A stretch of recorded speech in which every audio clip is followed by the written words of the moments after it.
Hey guys, how is everyone on today? Let me take a look. Hey guys, welcome to the room. I'm so happy that you guys are here today. Let me minimize my stuff. If you guys are new to me, my name is Raquel May David, and I'm here to help you become a beast in these credit streets. So we're going to be here for as long as you guys need to cover the Dispute Panda questions and to go over the platform. For all of you guys that are coming into the room, drop a 1 in the chat if you do not have the platform at all. Can you drop a 2 in the chat if you have the platform? Drop a 3 in the chat if you have the platform and you have sent out letters. My homie, the Bonnet Bandit, Smeeks, is in the room, so I'm so glad you're here. Hey, my love. Welcome.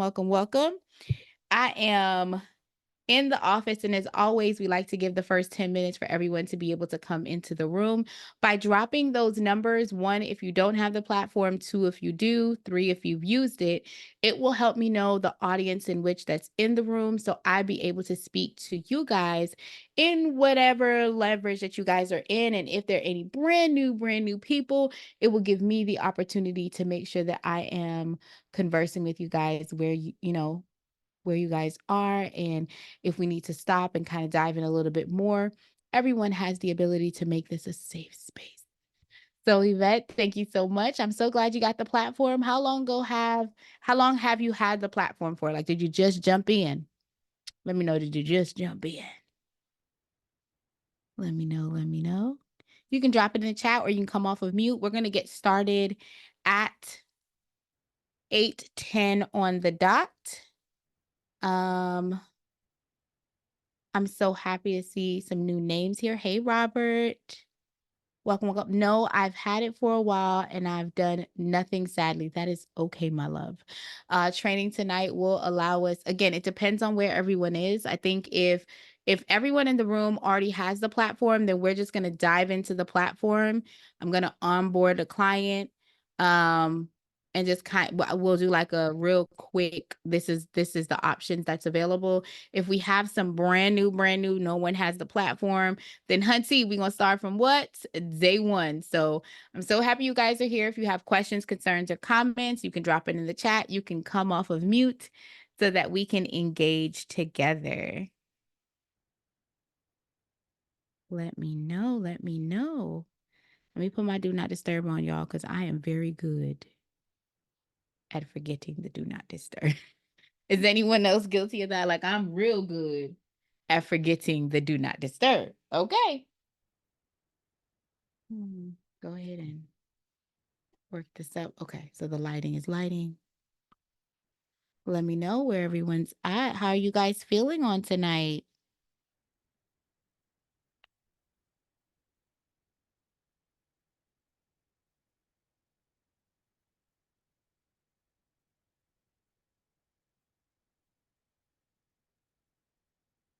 How is everyone? Good. Oh, I love that. I'm trying to make sure that everyone got the notice. I'm super excited about that. Dispute Panda night. I think this is Wednesday, right? No, that's Thursday. All right.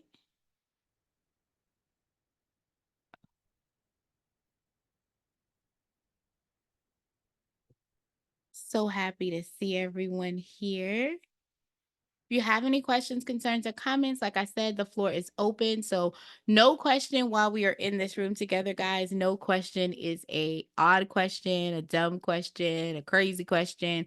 Even if it's crazy, ask it anyway. Okay, I'm the oldest of 4. I think it's 4 of us. Okay, 2 on my side, 2 of us. It's 5. You know what I'm saying? It's a bunch of us because I'm Caribbean. Not really. But no question is off limits. You can definitely ask. This is an actual we are actually doing training tonight for the Dispute Panda platform.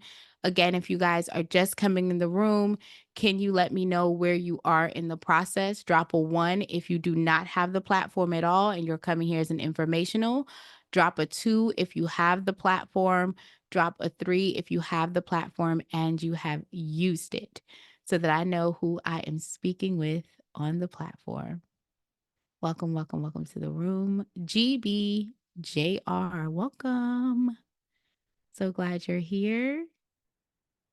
Awesome. Okay, we got a 2. What questions you got for me, GBJR? I just got an account with you guys, and I have smart credit, and they was just giving me a hard time uploading my my documents so it can pop up and transfer, like my report. So, did you watch the video in the training tab, and have you been using the HTML linkage for you to do it, or how have you been trying to import the credit report?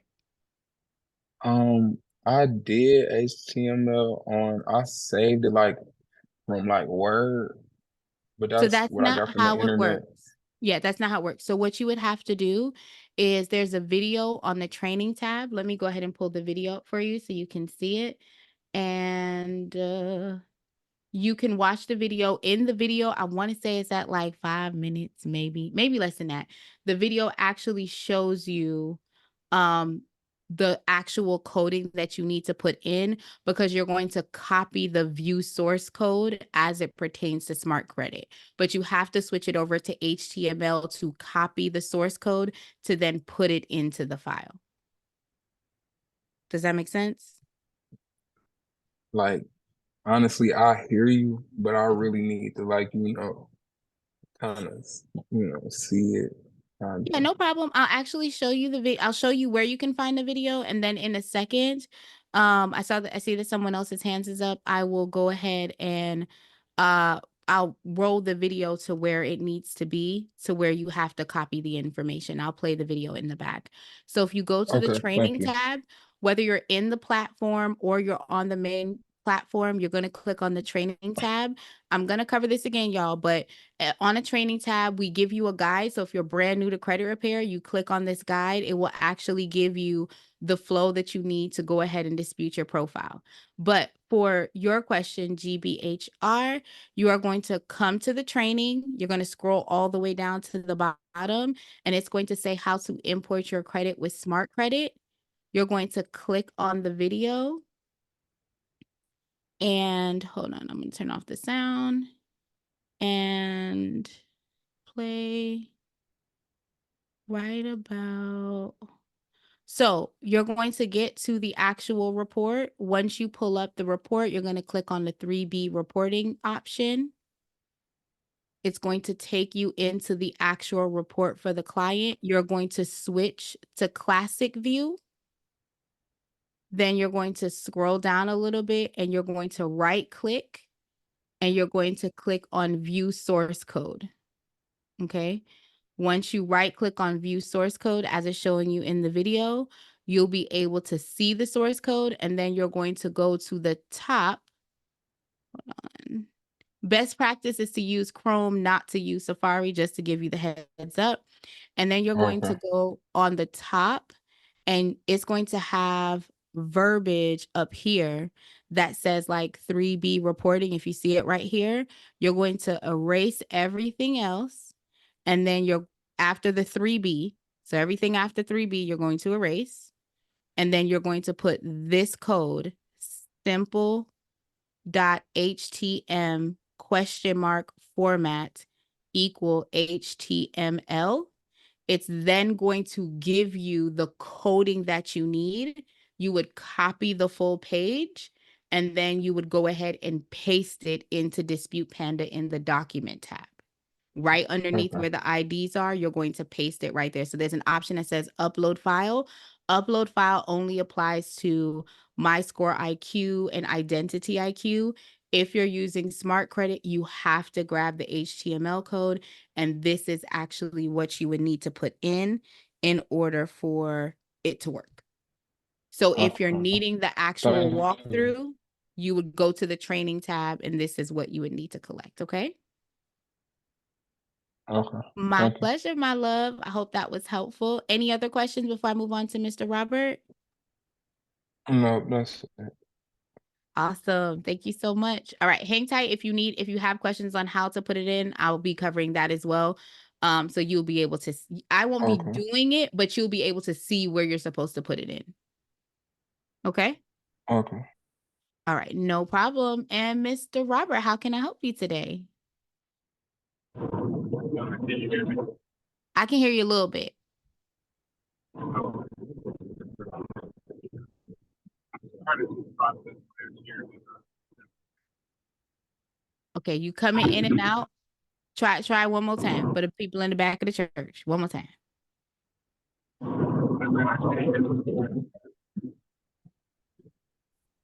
No, I can't hear you. If you want to put it in the chat, you can definitely drop it in the chat and I'll be happy to read it off.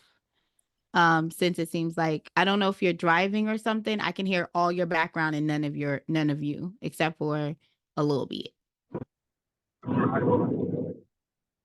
Say that again. You're driving? Okay. All right. Or do you have me on speaker or do you have me on the car? Say that again for me.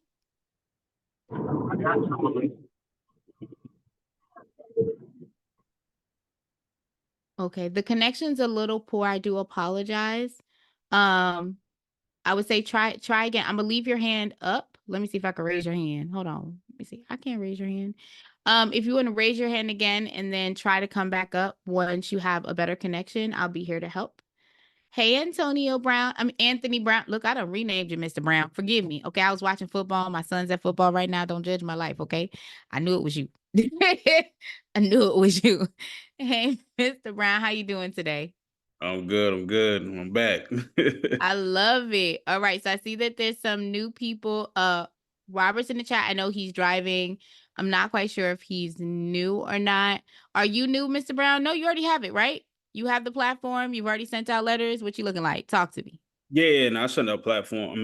So I sent out platform. I have the platform. I sent out letters. I did have a question. It's kind of off from the guide that you sent out where we do like the first round, second round. Do Mhm. we have any updates on that? Or are we still using the same I guess layout that you have in the training? You can use the same layout. There's no Okay. changes to the platform as of yet because the last one that we had were certified included. The new letters are non-certified. So there's no changes in the flow. You can use the old letters that had the certified letter of certified mail sequence in it, or you can use the new one. Okay. I did have a question. I don't know if you're gonna go over it later on or not. But when it comes to the secondary bureaus, I've been kind of just when I see it says send a letters for the secondary bureaus, I haven't been actually going through each client trying to like pull their report from the secondary bureaus. I just been kind of like just clicking them, sending them all out. A lot of letters been coming back saying they don't either don't have a consumer report for them, and I wasn't sure if I just need to go ahead and reach directly out to those secondary bureaus and pull a If report. they're saying that they don't have a report, then don't send any more letters to that bureau because they don't have a file, right? So you'd only be sending letters back to the ones who gave you an actual report for you to be able to look at. And when you're looking at that report, make sure that you're looking at the truncation, which is like there's supposed to be X's on the accounts. You're looking at the start date, the balances, all that information. You want to make sure it's accurate once the report comes back from like the LexisNexis, the Innovis, the LCI. If it comes back and it says the person doesn't have an LCI account, then the next round you're just not selecting that box. Okay. So So that way no, you're not wasting anything.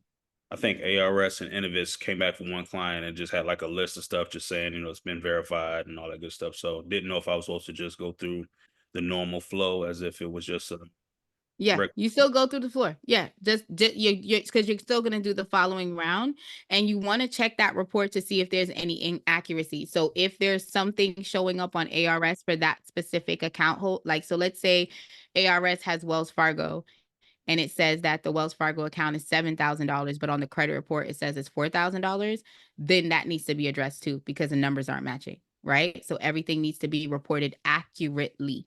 If it's not being reported accurately by the law, it has to be removed, okay. And what I right? go ahead, I'm sorry. No, go ahead. No, I was gonna say, so pretty much based on what you're saying, I know that there's an area where we can add notes into the letters.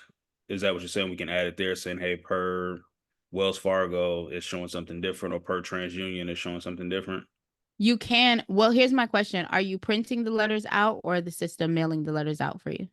The first round I printed them out, but just trying to save cut on costs. So I just been kind of having the clients mail them out themselves. So if the client is mailing them out themselves and you are getting the report back, you can you can send them the file, and because you're still looking at the reports that are coming back from the client, correct? Right. Okay. So what I would do if I find a discrepancy with the LCI account or with the Wells Fargo account, because it sounds like you have the pro version. Is that right?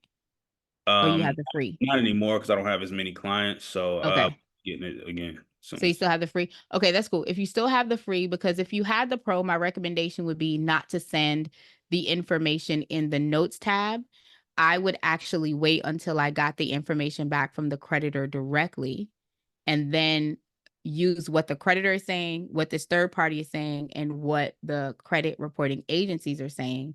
See if all the information matches, and whatever doesn't match, I would highlight and send that to the credit reporting agency first, right? So it depends on what tactic you're going to use. But if you're saying you're just allowing the system to do its thing, then you don't necessarily have to put that in the note. You can literally take the file that's coming back from the client, highlight it, make a copy of it, and send the discrepancy over to the credit bureau, to the credit reporting agency that has the misinformation. But you are going to want to add something to it explaining why it doesn't make sense. Like you're going to have to add verbiage in the account. So that would be going a little bit further than just having the system do its thing. Does that make sense? Yes, I think you kind of answered it. I was going to ask Yeah. if the clients receive paperwork back, me highlighting, like, let's say that report, and it may be going to like a Word document, just kind of adding some additional, Mm-hmm. send it all out. So you Yep. answered it. Yep. And you give it to them since they mailing it for your friends and they doing the mail. Be like, man, add this in there and send it out. So yeah, Gotcha. that's how I would do it. I wouldn't necessarily do the system only because it depends on all of the information. Like if it was a simple thing that I wasn't adding that particular document to it, then I would say yes. Just put the note in and call it fine. But if you're adding something to, like one of the things that I do is I use the CARES Act to help remove late payments for my clients. So if Okay. I'm using the CARE Act, I am literally sending the CARES Act verbiage. I'm printing it out and I'm attaching it to the late payment verbiage letter that um that Dispute Panda is giving me. So that's not something that I would upload in the notes. That would be something that I would manually physically print out and then mail out with my dispute letter. Okay. I got you. Cool. Makes I sense. love it. Great questions. Anything else, guys? We got some new people in the room. All right, for the new people in the room, here's the rules of the game. My name is Raquel May David, because my husband put a ring on it. Okay. And he'll beat me up if I don't say David. All right. So I'm Raquel May David. I am your hostess with the mostest. My job is to teach you guys about the world's most effective and advanced AI-powered credit repair software. But I need to know who's in the room. So if you are brand new to credit repair, like you are fresh off the credit repair boat, or like me, the mango plane, go ahead and drop a 1 in the chat. If you guys have the software, please drop a 2. If you have the software and you have sent out a round of letters, please, by all means, drop a 3 so that I know who I'm speaking to, what y'all are diving in, and that way I can speak to you guys on every level, depending on where everyone is. So for the 2s that came into the room, are you new to credit repair or are you just new to the system? Give me some more. Let me know. Hi, I'm Lenitra Washington. Hi, Miss Washington. How are you? I am doing awesome. So the major thing is I own Omnitech Corporation, and I have a group called 3488. And in 3488, I provide resources to underprivileged people, trying to focus on stability, making sure they're not getting duped into let's be entrepreneurs, and your rent is not paid. And now you're giving people $1 zillion for courses and that type Right. I also own 7 other companies. I own a tax company. I own a marketing company. I own quite a few companies, but this one thing is priority for stability. I just purchased everything, got the pro package, got everything done, did the branding part. So now I'm at the point where I'm like, okay, Myself and my team, I do have 2 people that's going to work it for my group. So I just wanted to get on and see. I've been figuring it out by myself, but I'm like, let me get on here and see what the experts have going on so we can figure out how to best utilize this resource for everyone involved. We understand clearly that Dispute Panda is top notch right now. AI is doing exactly what it's supposed to do, but we have to make sure that it's getting in the hands of the right people and that it's doing what it's supposed to do economically for them. So that's what I'm on right now, just seeing what's the tricks of the trade, what's going on, what do we need to be saying, what needs to happen and transition for these people, and how to best support them, basically. Okay, I love that. So for transparency, on Monday and Wednesday are Dispute Panda free nights. So that's the free platform that we'll be covering, just kind of diving into the platform, how it works, how to send letters. And on the call, I normally sign up for the platform, load a client in, and complete my first round of disputes with $0, right? So I'm showing you how to do it without any overhead. I do drop gems along the way, but this is system-based. At the end, I do open a Q&A in order to answer questions. Now, when it comes to our pro night is tomorrow night. So on Thursday, it is dedicated to the pro night and it's more an open work room. So that room, you would come in if you have questions on the system. And I do offer some support as it goes to like high level questions. We do have a mentorship. So I do drop the information on the mentorship. Thank you. I'll need that. No problem. I'll drop it in the chat because my VA decided to leave me today, y'all. My wonderful VA and my admins. No, I'm joking. My son had a football, and my VA in-house that normally does this moderation with me, she is his cousin, and she took him to football today. So y'all got me as the host, the moderator. So now don't y'all jump on me at one time. I'm short. Okay, I'm only 5'2", but I tussle. Okay, so we gonna figure it out together. But on Thursday night is the actual pro night. We go over all the pro features. If you're having a problem connecting anything, I'm here to help on pro night. So I wanted to give you that information since you did say you had the pro version as well. Okay. Yeah. Awesome sauce. So you'll get the invitation, but tomorrow is an hour earlier. So tomorrow I'm on here at 7. And if you guys are on the East Coast, it would be 8 o'clock your time if you're on the pro. So drop the link in the chat already for the mentorship. If you guys want to sign up, I like to make sure that I'm cost effective. It is $37 a month for the mentorship. I take you through how I dispute. I give you guys additional letters that I use. And I also have speakers that come into the class that give gems in the credit repair industry, because the truth is there are multiple tactics that you can leverage to go ahead and help your client. So I want to give you as much information in your arsenal so you can choose what's the best route that you can implement, track, and then rinse and repeat according to your needs. Sounds good? Yes. Awesome. I'm so glad you're here. And listen, I like you being a beast in these streets, honey. I hear you. She said, I got businesses. I got a bunch. I gotta work. It's me and my people. That's what it is. I love it. I love it. Okay, so thank you guys for coming in today. I'm so glad for the level of engagement. We are going to start at the top. Mr. Robert, before I dive in, I want to know, can you try coming off of mute again to ask your question?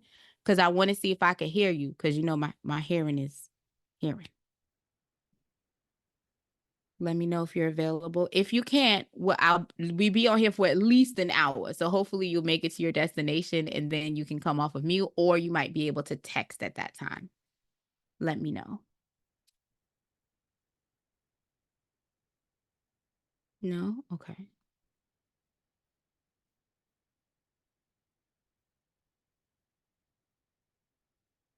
No more questions? All right. So we're going to dive in, guys. If you have a question, concern, comment, and you like, hey, Raquel, I need you, girl. I need you.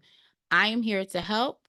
My goal is to make sure that you have all the support that you need to to get into these credit streets, because my tagline, I don't know if y'all follow me in these social media streets, okay, but my tagline is I teach you how to be a beast in these credit streets. I do that for my clients and I do that for my mentees, because my goal is to give you guys the tools to basically leverage. So in this conversation, when we get into the platform, I'm going to be giving you guys the top 2 areas of the FICO score calculation. We're going to go over a little bit of the consultation. But first, before we drop any gems, the first thing that we're going to do is we're going to talk money. So we're going to talk the pricing, we're going to cover training today, and then we're going to go into the contacts. After we're done with that, I'll open the room again for Q&A. If there's no questions, we're going to dive in with signing up for the platform, and then we are going to load a client in after we go over all the features within the platform. So to start, as you guys know, y'all might not know because I be talking every week, but I started credit repair actually 20 years ago in September. On and off with credit repair. I had a love for it. I literally fell into it after I gave birth to my first son. I was a brand new mom. I decided to become a wife, and I was like, y'all, I need to figure this out. And I only knew about factual disputing at that time.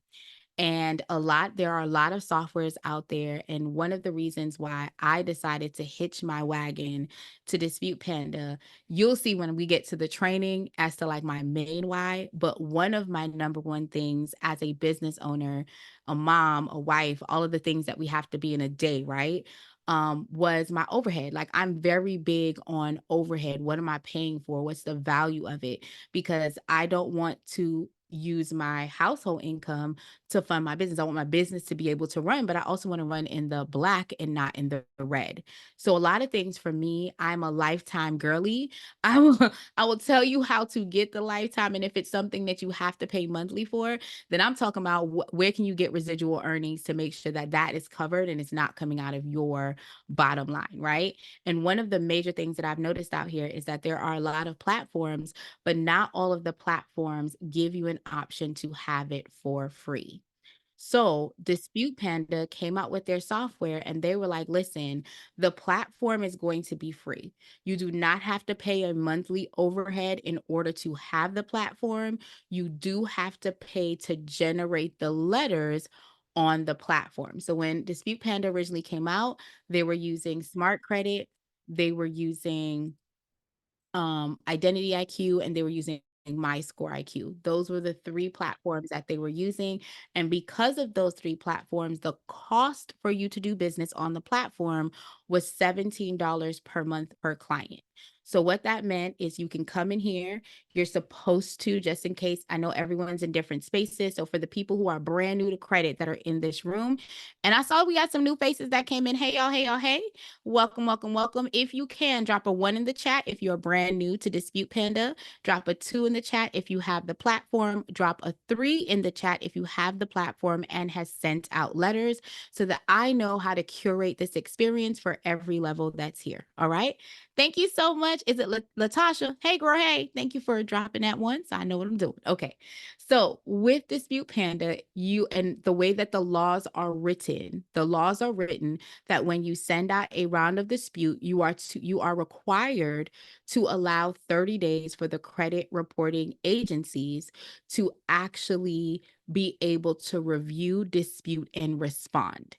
If you send out another round of letters before that 30-day window is up, you are granting the credit reporting agencies an additional 15 days to review your original request, right? So because of that premise, Dispute Panda said, well, wait a minute. We realize that there are credit monitoring softwares out there. We want to be able to track on the back end the growth of what's going on, what's the movement, what letters have worked, so that our AI can be intuitive and say, okay, this is the next series of verbiage that needs to go out for our clients based off of the results that we received last month. So what Dispute Panda did was create a software called Credit Dyno that is a credit monitoring system. The Credit Dyno platform allows you to get this $17 waived. So if you are on the free platform and you are wanting to dispute with the 3 major credit reporting agencies, the major secondary agencies, you can do that for the free 99, because every 35 days that your client is using the Credit Dyno platform as a credit monitoring software, you get a $17 credit for that round of attack. So instead of you paying $17, you now have the platform for free and you are able to dispute the rounds for free. But let's take it a little bit up a notch, because, you know, I like to do extra. Okay. If y'all don't know, I'm extra, like the gum. Okay. On top of that, Dispute Panda said, wait a minute, we are also going to make it to where if you are using Credit Dyno and you are giving the client your affiliate link, you are making $8. So that means that you're coming out the gate paying nothing for the letters, nothing for the system, and walking away with $8, as long as your client is using that platform. Okay. Now, the pro platform, it does give you a free trial for $1 for 14 days. After that, it's $197 per month. And what the major difference with the pro platform is, I feel like the Dispute Panda free platform is kind of like Tidal, and then the pro is like Tylenol codeine, like the Tylenol 3 that you get at the hospital when you're really in trouble. Okay. It takes it up a notch because now you have a safe client access portal. You can create onboarding forms. You can create payment platforms. You can link your merchant service. But on top of that, you get additional dispute letters that are going to go directly to the creditors themselves. The reason that this was a pivotal change that they put into place was because we monitored the trends and we noticed that a lot of letters were coming back verified by the actual credit reporting agencies, but the creditors had never been reached out to. What the credit reporting agency was doing was checking their internal information, or if you guys are aware, a lot of these other credit reporting agencies, the secondary bureaus, are owned by TransUnion, Equifax, and Experian. So they have their legs, their hands, their fingers into that particular industry, right? So they're not going outside to check with the creditors. They're checking in their wheelhouse. And because of that, sometimes people were having a hard time getting the removals, the deletions, or the updates on the credit report that needed to be there. So that's why the pro was created, and that's why we created Credit Dyno to work in sync. So whether you have the free version or the pro version, if you are using Credit Dyno, it is completely free to process your client's profile, and you make $8. So you coming up with $25 right off the top. Okay. Tabby said, Tabby and Vanity are on my team. Oh, hey guys, welcome, welcome, welcome. I hope they're here. Are they Tammy and Vanity on here? Hey ladies, welcome, welcome, welcome. I'm so happy you guys are here.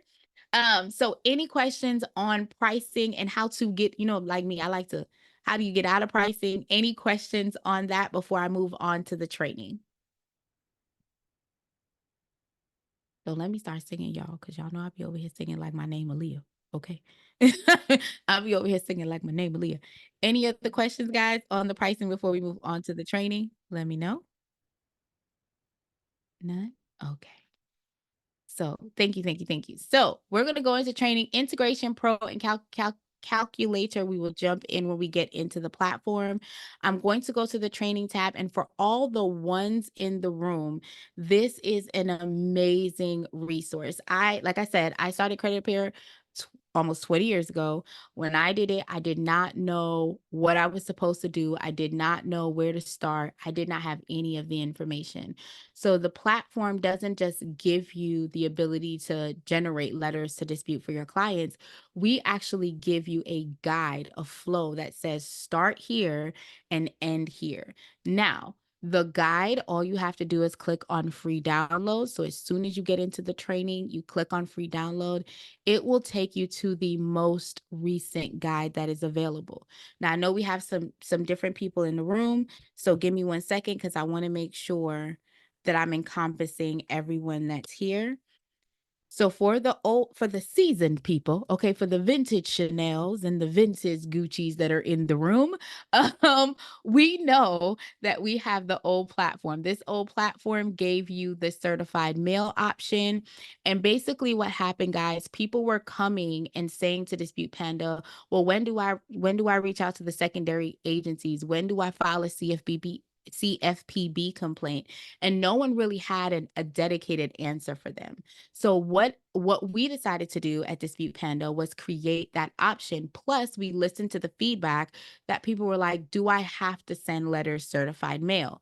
So for those of you guys that are in the game, are vintage players, and you are using the old flow, you can stick with the old flow. I still use the old flow for some of my clients. It does all of the flows that are in the system offer you the ability of what should you do within a 12-month period. Is your client going to stick with you for 12 months? I'm going to say hopefully not. On average, and let me be clear, if you guys are leveraging credit repair, one of the things that we do not do is guarantee. I can guarantee to you that I will work aggressively for you. I will guarantee to you that I will give you tips and tricks for you to get where you need to go. I, however, cannot guarantee anything in credit repair. The reason being is I don't know how the letters are going to affect you. Number one. Number two, I don't know your behaviors. And a lot of times in credit repair, people get caught up and think that it's only about the numbers. And the numbers are direct results based on the activity. And it's a two-part dance. One is my letters and what I'm writing. The other is your behavior and how you're managing your accounts, right? And there needs to be a good balance on both sides. So for the people who are here, generally, most people stay in a credit repair program from 6 to 12 months is a normal time frame that a client is with them. However, do people stay longer? Yes, it all depends on what their goals are and what you're trying to help them do.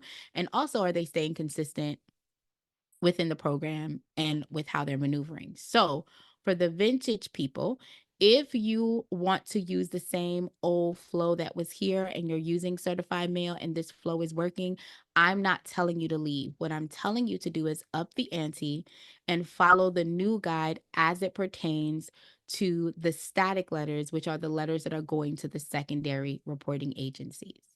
So this flow that's here, I know it says Dispute Panda Pro with Credit Dino, but if you're using My Score IQ, you're using Smart Credit, it doesn't matter what credit monitoring software you're using, this flow will still work for you.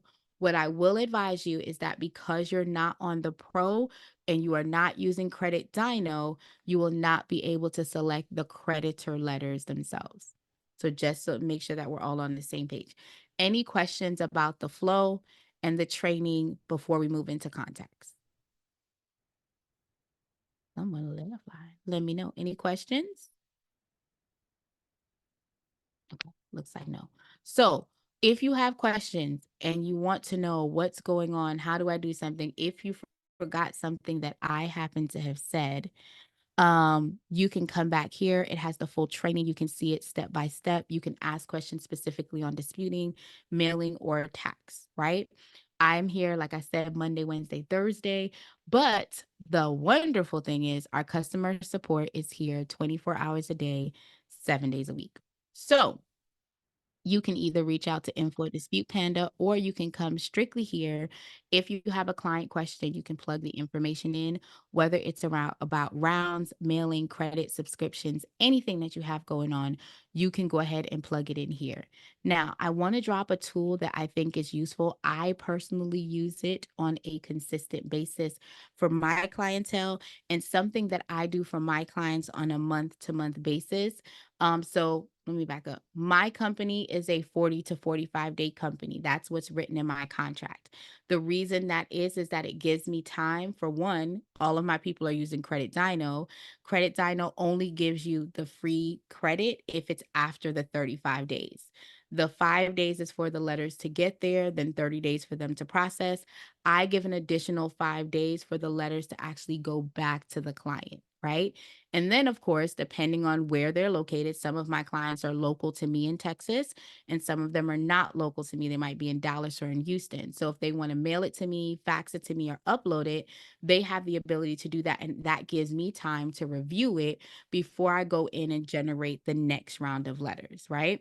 So if you guys are wanting to, I like to do videos whenever I'm doing updates. So what I will do is I will update the file, go into Credit Dyno, actually refresh the report. Once I look over the report, I'm giving them like, hey, here's what you've been doing great. Here's what you need to continue doing. Here's something that you can add to what you're doing right now. With having that verbiage in that video, it makes it easy for them to see what is successful and what's not working. But I use this product. It's called loom.com. It is free. I utilize it. I go ahead and will drop it. So if I have a customer service question, I will record my screen. It gives me like a little bubble on the side. Okay. When I'm finished recording, I can copy the actual link. It gives me a shareable link, and I can drop that shareable link here. So instead of me typing everything out, I can show them on the screen what's going on when it comes to customer service, tech, any type of troubleshooting that I need to get done. And I know that it's been watched because once they watch the video, the system automatically sends me a message that says, hey, one person has viewed your video, or your video has been viewed 2 or 3 times. And they can also leave a comment on the video. This helps when you're using tech support because you know exactly when it was watched, and it gives you a turnaround time to be like, okay, within 24 to 48 hours, I should know something. This also helps you keep your clients accountable, because if they're not watching the video, then you could be like, sis, you complaining about your account, but why? You haven't been watching. I've been giving you tips. You can leverage this. And this is something that I send to them in email form. And I also drop it to them in their text message so that they can actually watch the video in real time and see the updates or the decreases that are going on with their profile. Okay. So you can leverage this when it comes to customer service as well for your particular file. So if you're having an issue with rounds, mailing, credits, or whatever, you can take a video of the screen while you're recording everything, copy the link, put it in here, and you're good to go. If you have general questions, like I want to be a part of the beta testing team, I want partnership, I want to know if y'all will do press, put it in here. The team will go ahead and send it over to the proper party that will be able to answer any questions you have.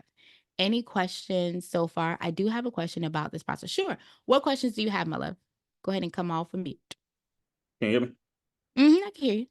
So I had a question about Loom because I've been just practicing and doing some presentations so I can Uh-huh. start doing some more webinars.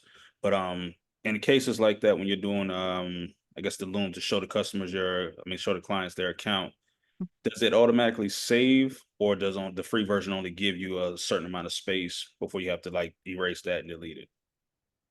So the free version gives you a certain amount of videos that you can have. They used to allow you to download the videos, but now the download capability is only on the paid platform. If you get other people to sign up to Loom under your link, you keep getting free videos. So like I think I'm up to like 275 videos or 300 videos because I've shared my link in, like, it's an affiliate thing that I have, that whenever anyone opens a Loom account, I automatically get more videos. But I think you start out with like 25. And it doesn't like, it doesn't say that you have to erase it. But once you hit the 25, if you want more videos, you have to upgrade your package, or someone has to sign up under your number or Okay, your because affiliate. I wanted to very much trying to do a breakdown of the Dispute Panda with one of my Mhm. clients, and I just didn't know if I went over that 25 videos, would I have to delete the first one and just kind of continue that way, or So my only thing is it doesn't allow you to download the video off. So if you're looking for a platform that is going to help, there is an option called Phantom. Hold on, let me stop sharing screen. Phantom is an AI tool that will allow you to, let me see if I can find it. and I don't want to It get you track. I was just a side question when you start talking about No, Lumen. no, no. You're fine, my love. So, before we get off, just drop Phantom in the chat, and I'll go ahead and find the actual Phantom link and I'll give it to you. But Phantom is what I would recommend because Phantom gives you, it records your full Zoom video, and that way you'd be able to download it and there's no cap. It's completely free, and it also transcribes everything for you, and it gives you time markers. So if you're going to take the information, let's say plug it on YouTube, it already has the tracker of when you said what already in there, so you can put it in the description bar. So if you're looking to utilize it for that option, that is how I would suggest to use it, specifically if you're trying to use it for like a webinar or a training model. The Loom is something good for me because you get to use it once the issue is taken care of. Or for me, I give my clients 30 days to watch the video, and I send them 2 reminders. If they don't watch the video within the 30 days, personally, I open up Phantom, I open up a Zoom window, have Phantom record me recording the video, and then I download it into their file. Right. That's when I had the free version. But because I personally upgraded to the paid version, I don't have to do all of that. I just download it and I put it in their file, and then I delete it. I don't keep their stuff on the Phantom platform. I mean, on the Loom platform, because I want to be able to record videos for other people and keep my stuff clean. So once I record and it's been watched, I delete and go. So I Okay. hope that answers the question. But I will just remind me at the end to give you that particular link. And it's a free platform that you can use. You download it on your computer and you're good to go. It records everything for you. And I like it because after the meeting is done, it sends, like if you link it, you can have it where it auto emails the whole thing to the person who is in the meeting with you. So so if you have like consultation and things like that, it's in the consultation room. I don't have to mail it. I don't have to do a follow with my clients. It's already there and it sends it to them. Gotcha. All right. Okay. I appreciate Great that. question. Great question. I like this. Okay. So yeah, where am I at? Desktop 2. Great question, guys. Let me know if you have any others. We're going to move into signing up. So any other questions before we jump into the sign up page? I see Miss Loyalty Tax is sitting there in the house. She's not driving all over the Nile River. I appreciate that. Smeek, we don't know if he has his bonnet on today, so we just gonna have to figure it out on today, y'all. We just gonna have to figure it out. Mr. Robert, are you available to ask your question again? Or are you still driving? I want to make sure I don't miss anyone. Any questions before we dive in any further? Let me know, guys. Okay, can you hear me now? You are perfect. Come on, honey. How can I help? All right. I started the program last year, and I didn't have time to really delve into it like I wanted to because I was restarting my business again. So I concentrated all my efforts on that, and I had a few questions on the time frame for some of the stuff as far as the documents. Is there besides mailing them out, is there another method that Dispute Panda utilizes to get that information to the Bureau? Dispute Panda only has a mail option. You as a corporation can choose to see if you can fax. I personally upload the Experian files for my clients, but that would be something that you would have to do outside of. The Dispute Panda platform only generates the letters and mail the letters for you if you elect to do so. Okay, because I was looking at a different type of time frame for what I was trying to do. So there's no other way to expedite the process other than just mailing the letters besides this other format that you're referring to. So when you say expedite, what do you mean? So let's talk about that. So this is a lovely conversation. What is the time frame that you're looking for when you're saying that you're trying to expedite it? Let's talk about that. Okay, so the first round of letters, they have 30 days to respond, right? And then you would send out another round of letters. And then what happens after that 30-day window? If it's not deleted, then are you still mailing letters out, or are there other options available at that time? So that's a great question. So every round per the US code and how the verbiage is in the FCRA, you are required to give the credit bureau 30 days to review your disputes of what you send. So no matter which round you're in, that has to be done. Now, how aggressively you go about disputing the profile will also depend on what designation that account is in. So for instance, if you owe Wells Fargo and the account is with Wells Fargo and it has not been sold off to collections, then you're just following, or you can just follow the flow for it to be disputed. But if the collection is moved from Wells Fargo to, let's say it's been sold to LV Envy, right? That's a third party collector. Well, you have the opportunity after the first round that you can choose to tag in a litigation person to see if they can attack that third party company to validate if they're all in compliance.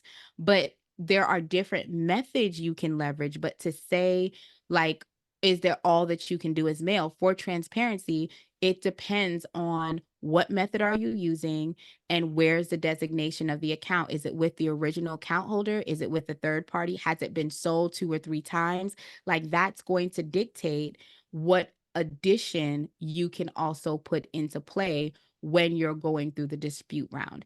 But if it's a traditional, like it's with the original first party there and you're going through the system, and let's say it's a late payment, you might be able to do the late payment letter that the system has. You can do a goodwill letter. You can also turn around and email the CEO. That's 3 methods for one specific thing that you'd be able to do in order to get support. So that goodwill letter is going to the creditor.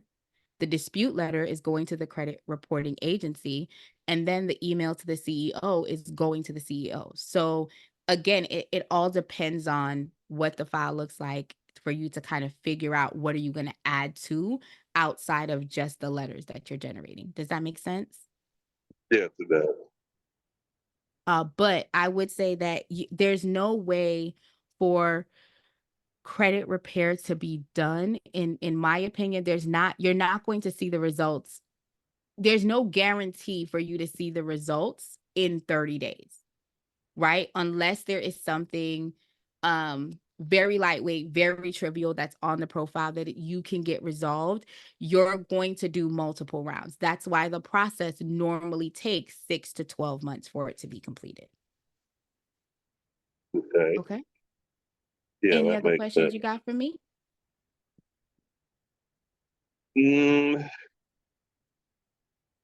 No, not right now. I'm a look on the platform and see if I can get some answer from that, and if not, I can contact customer support or somebody and set something No else up. No problem. And if you want to book a one-on-one, I'll drop that information in the chat as well. So you can see if you need help with that. But for transparency, it does depend on what's going on. But if you're asking, no matter what you're doing, if you're going to fax, if you're going to mail, like my company is a fax, mail, and upload company, you cannot just do the mail. And you have to, by law, allow the credit reporting agencies 30 days to investigate, period. No matter what round you're in, that is a requirement. Okay. Okay. Awesome. Love the question. Fantastic. Thank you. Thank you. Any other questions, guys? Let me see. I saw a message in the chat, but it doesn't look like you're here. How can I become a client? What does the entire process cost? I think that concerns. Okay, I think that's something offline. Okay, so I will follow back up with that message in the chat. Any other questions, guys? I want to make sure that I'm only reading the public message. Sorry. Nothing else? All right, so we're going to dive into the fun part, y'all. And what we're going to do is create an account. So one thing I want to explain is that if you're using this software and you're starting credit repair on, like, for the first time, fresh out the gate, I do recommend that you put yourself in the platform. I do know that we have some individuals that are repairing their own credit report repair on themselves. And some people are coming in this with the ability to go ahead and help their family, their friends, and so on. What I want you to know is that on this screen, you're going to put your information in as the owner of the account. So what that means for you as the consumer is if you are going to go in and actually put yourself in as a client, you have to have two different emails. So one will be for the owner of the account, the other will be for the user of the account. Okay. So when you sign up, if you have a company and you're going to leverage the company, guys, completely fine.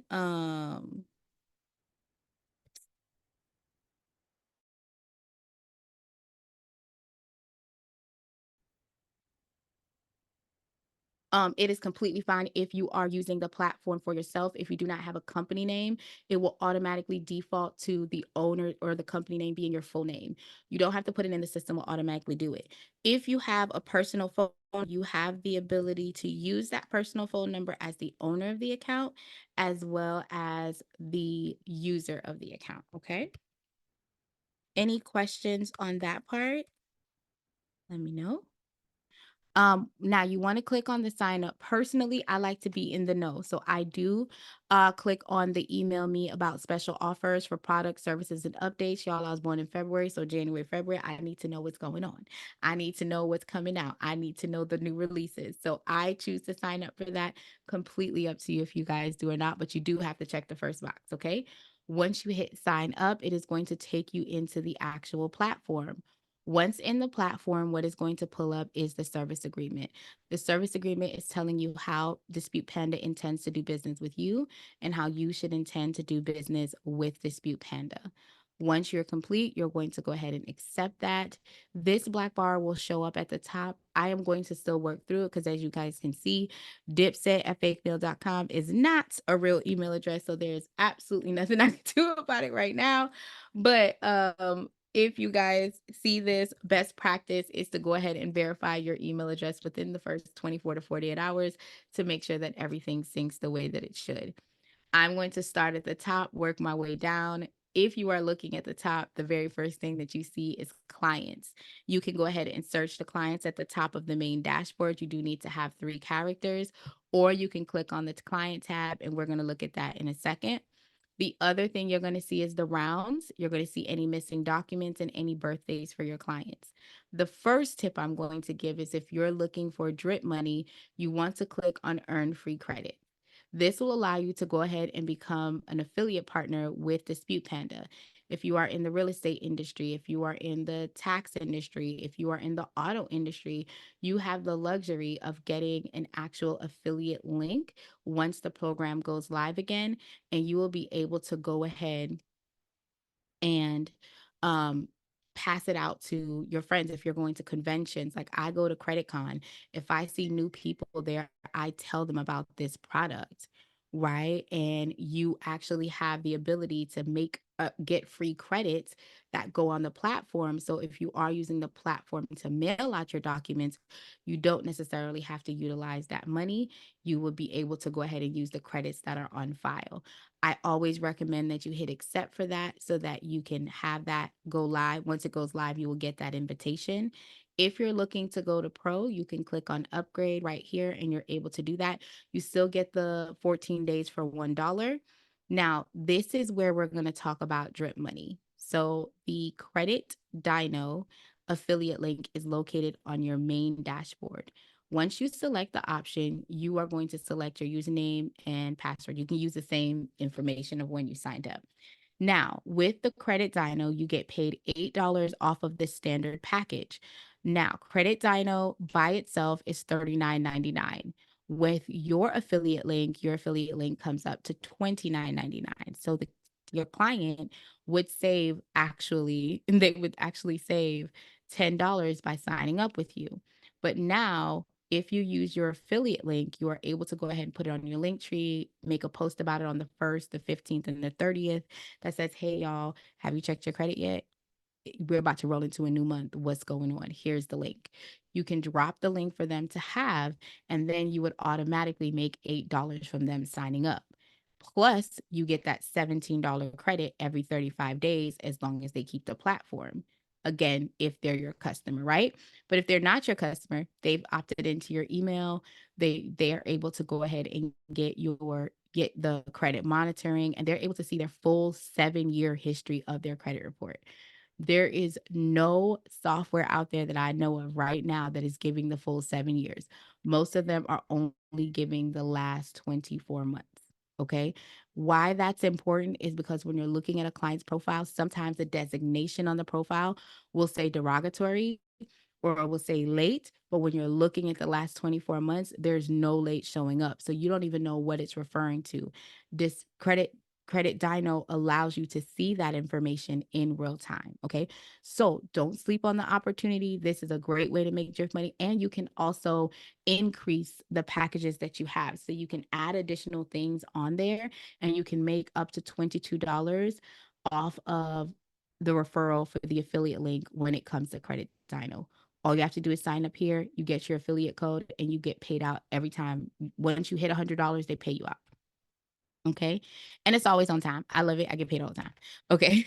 So if you guys click on the client tab, it shows you the active clients, the inactive clients. If you are leaving another platform to come over here, you can click on import and you will see the CSV files. Okay. If you want to add a new client, you would click on the new client tab, and we're going to go over that in a minute so you can see how to upload a new client into the profile. The letter tab allows you to see any letters that have been sent, and I want to go ahead and cover the letter information on file. So our letters, the system that we use, we now actually process our letters in-house. So with that being said, you have to make sure that if you're wanting the letter to go out the same day, the cutoff time is 12 p.m. PST. Anything after 12 p.m. PST goes out the following business day. If it's first class mail, it's regular mail. It's just like you taking this envelope, you putting the stamp on it, and you're taking it to the post office. That is what first class mail is. If you are wanting certified mail, you can have the system mail out certified mail for you. That certified mail is trackable within the system, and it does connect you to the USPS website. So there's nothing additional that you really have to do. Okay. Any questions on mailing or what we've covered so far before I dive into the inbox and some of the other amazing features? Any questions? No? All right. So we are going to close out on the mailing. The inbox tab is a pro feature that allows your clients to have an access to you for safe client conversations. That's where they can sign their contract. And I'll show you guys where you can upload the contracts in a moment.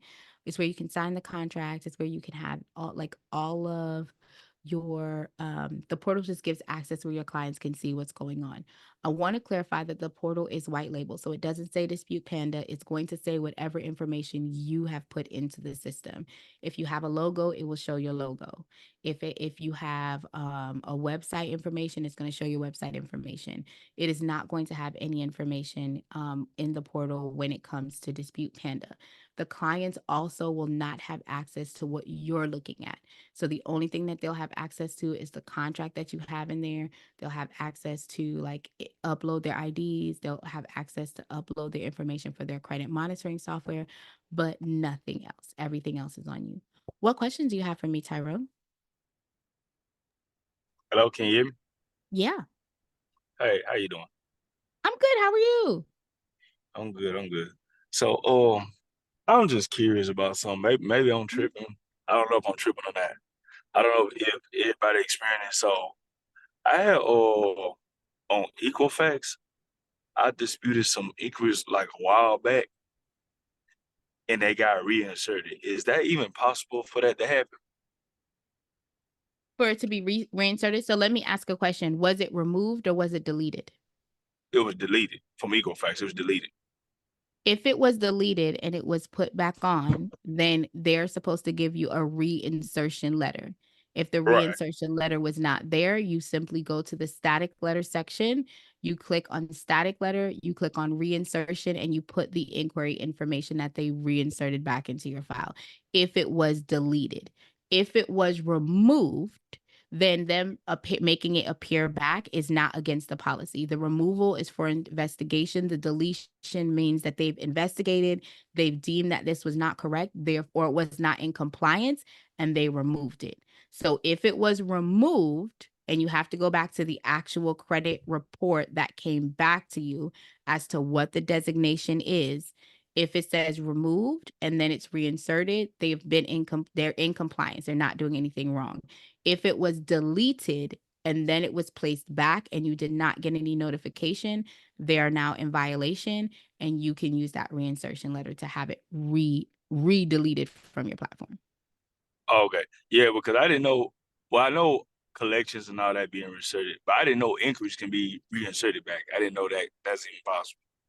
If the vendor says that you did it and they have the signed information, but again, we don't know what they actually use to confirm, right? So that's why I would say is go back to confirm, because I've never seen, just for transparency, I've not seen an inquiry be deleted and then be put back. I've seen it be removed and then be put back, but I've never seen it deleted and then put back.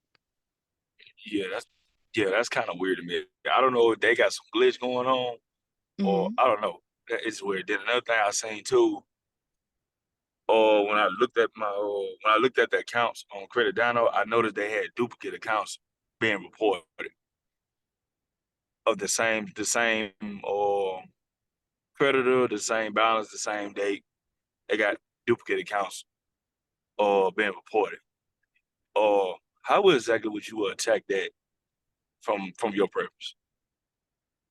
So that's a great question. What I can advise, if you're using the system, if it's duplicate, meaning when you say duplicate, are you saying that on TransUnion you have Verizon 3 times, same account number, same balances, same start date? Right. Well, it's on Equifax. This is on Equifax. They got the same date, balance, payment history. Everything's the same when I looked at it. When I noticed 2 of them was being reported. So on Actually, Equifax, it's the same vendor, same start date, same everything. Yes, ma'am. So there's not a additional tactic that you would go about it. The system will automatically select the information. So as long as that particular account, if it's negative, is impacting your client, then the system will automatically generate the letter for you. So it depends on what flow you're utilizing. There's not anything additional that I would do.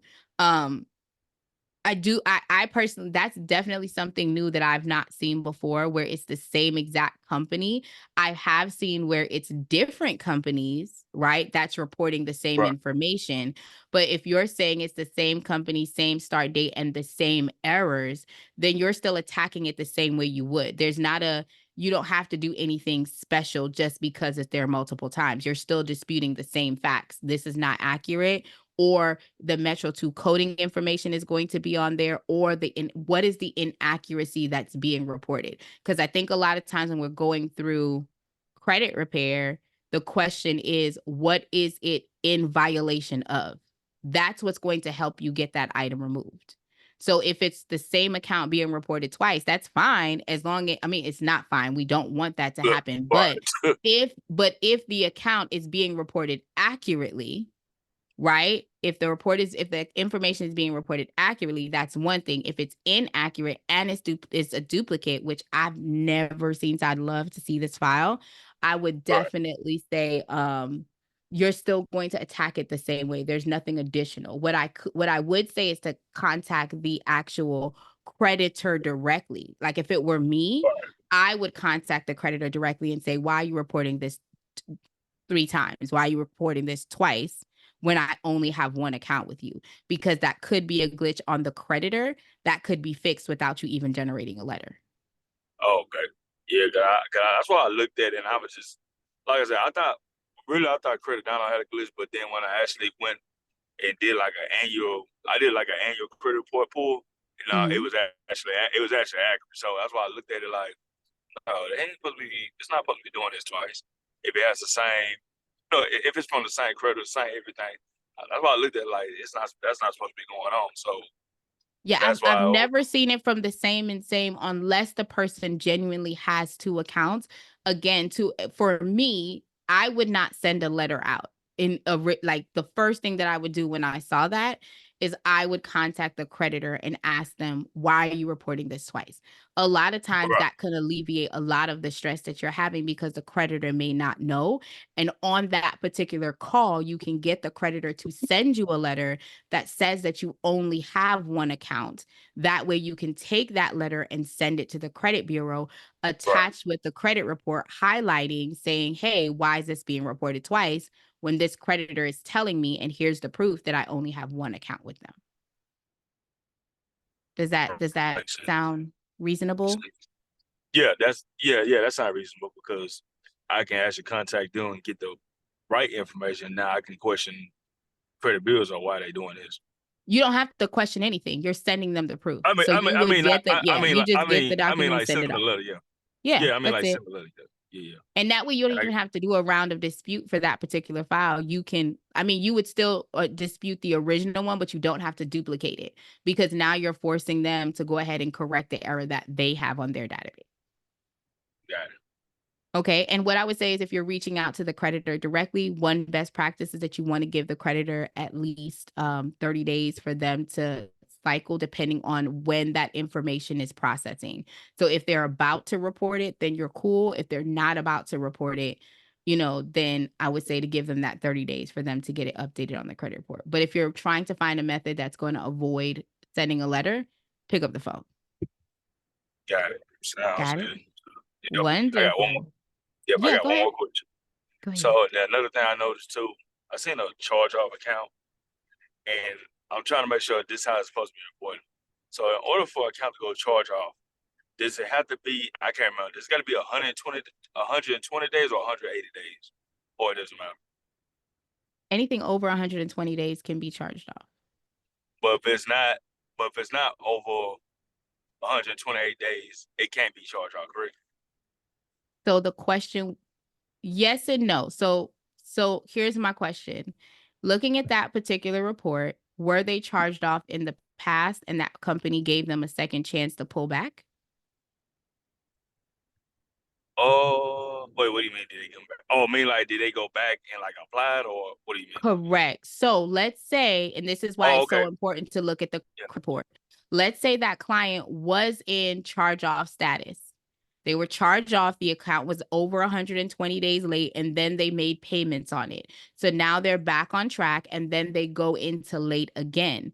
That didn't change the charge-off status that they were from. They just started making payments. So I would need to know a little bit more about the full account for me to answer that question.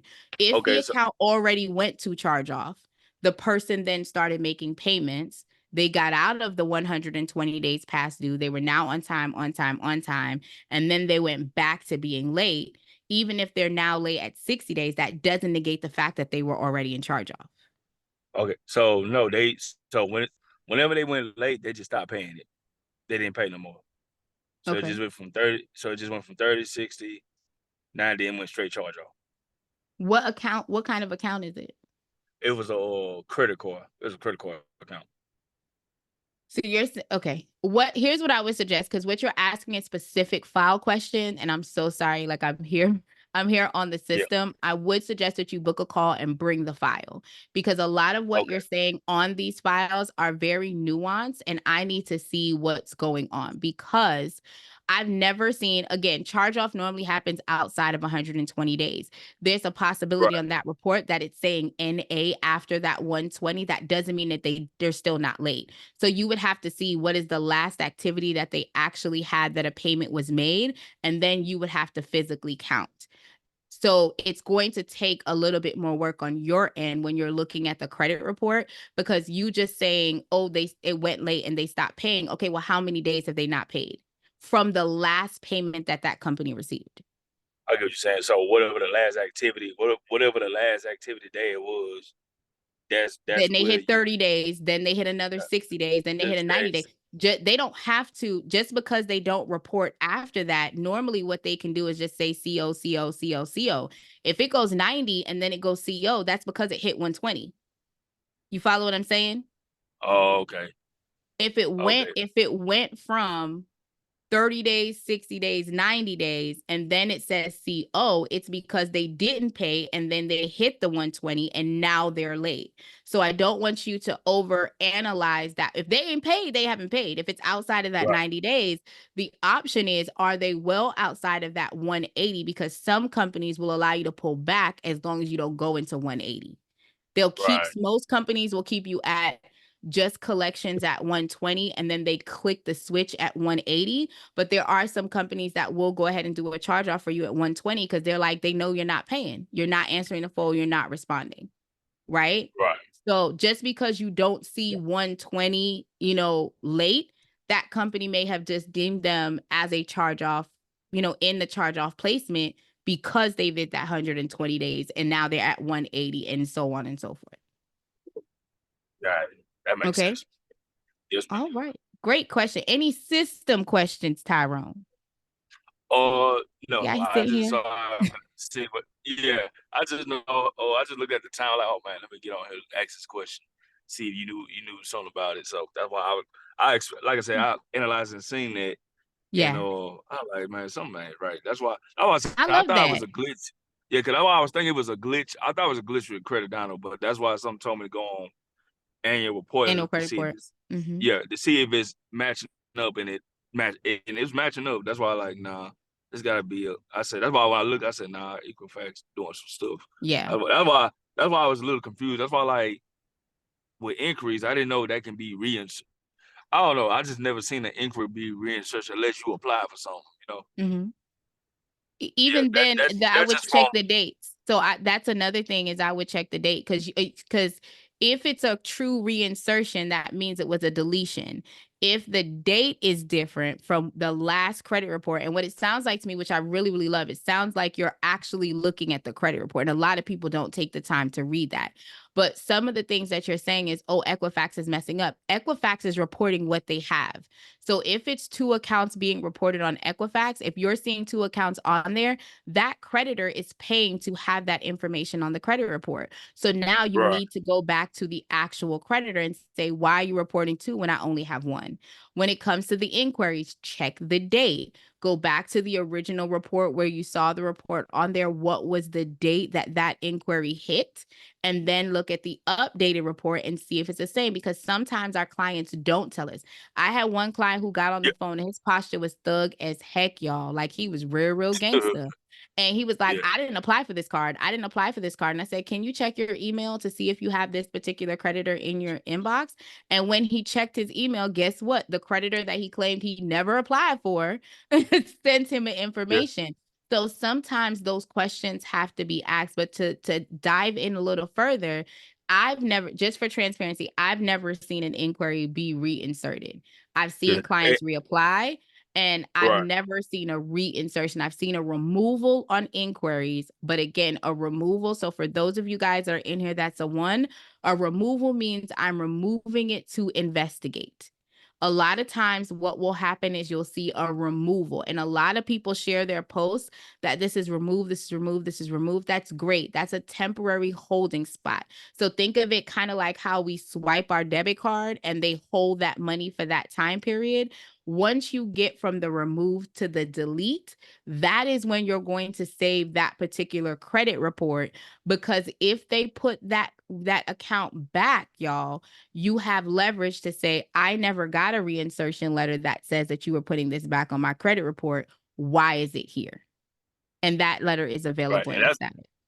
That's another thing that and even when they send me they send you a mail of what's been and stuff like that. That's the only way. That's kind of how I knew, and also I have some credit reports saved on my file too. When I keep track of it so I can go backtrack to see what went on. I love that. But I know that for a fact but I also knew for a fact when I saw that, I knew I deleted these because my memory not that bad. I'm getting a little old, but it's not that bad though. But when I saw those, I'm like, wait a minute, I deleted these, and I actually got a mail saying it was deleted. So once they do their investigation and etc. And then, like I said, when I started seeing some stuff with the duplicates, that's how I knew some were right too. That's why I was like, man, I gotta get. I thought you was doing a video yesterday, but like, oh no, she do it Monday. She do the Monday and Wednesday, then she do the pro Thursday. So Yes. that's why I got to get on here when I I can and love ask it. questions like that. Listen, Yeah, I because I love do it. He so. said I track y'all. That's all I hear. I heard him say I track my stuff. I like it. Any Yeah. questions? Any other questions, Tyrone, or anyone in the room with what we've covered so far? If you guys have any questions, you can drop in the chat. You can come off of mute. I love the engagement. Yep. Anything? Well, thank you, Tyrone, for your question. All right, let me go ahead and Right, jump no problem. into the system.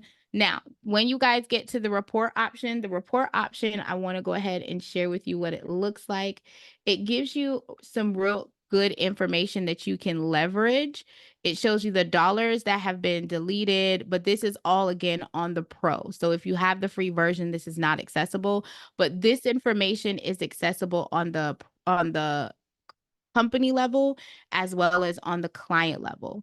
So if you go ahead and give me 1 second, you can actually click this option right here that says share report, and you'll be able to go ahead and turn this into a shareable document. I normally like to post mine on my Instagram, my Facebook, kind of like in my stories, like who got this? I got this. Now, a lot of people do not like to post the information when it's negative. I am completely the opposite, y'all. I love sharing the negative because it gives me an opportunity to explain the other side of credit and why things aren't making magic happen the way we want to. And I'll dive into that when we go into the loading the client in and doing a mini consultation. The subscription tab is where you can go in and you can add your merchant service account. You can create your onboarding forms. You can create your payment plans within the software. The training takes you back to the training platform, and the contact us takes us to where you can talk to the customer support team. Now, when you are done with that, you are able to click on the settings. The settings is where you're going to be able to have a lot of freedom to make some magic happen.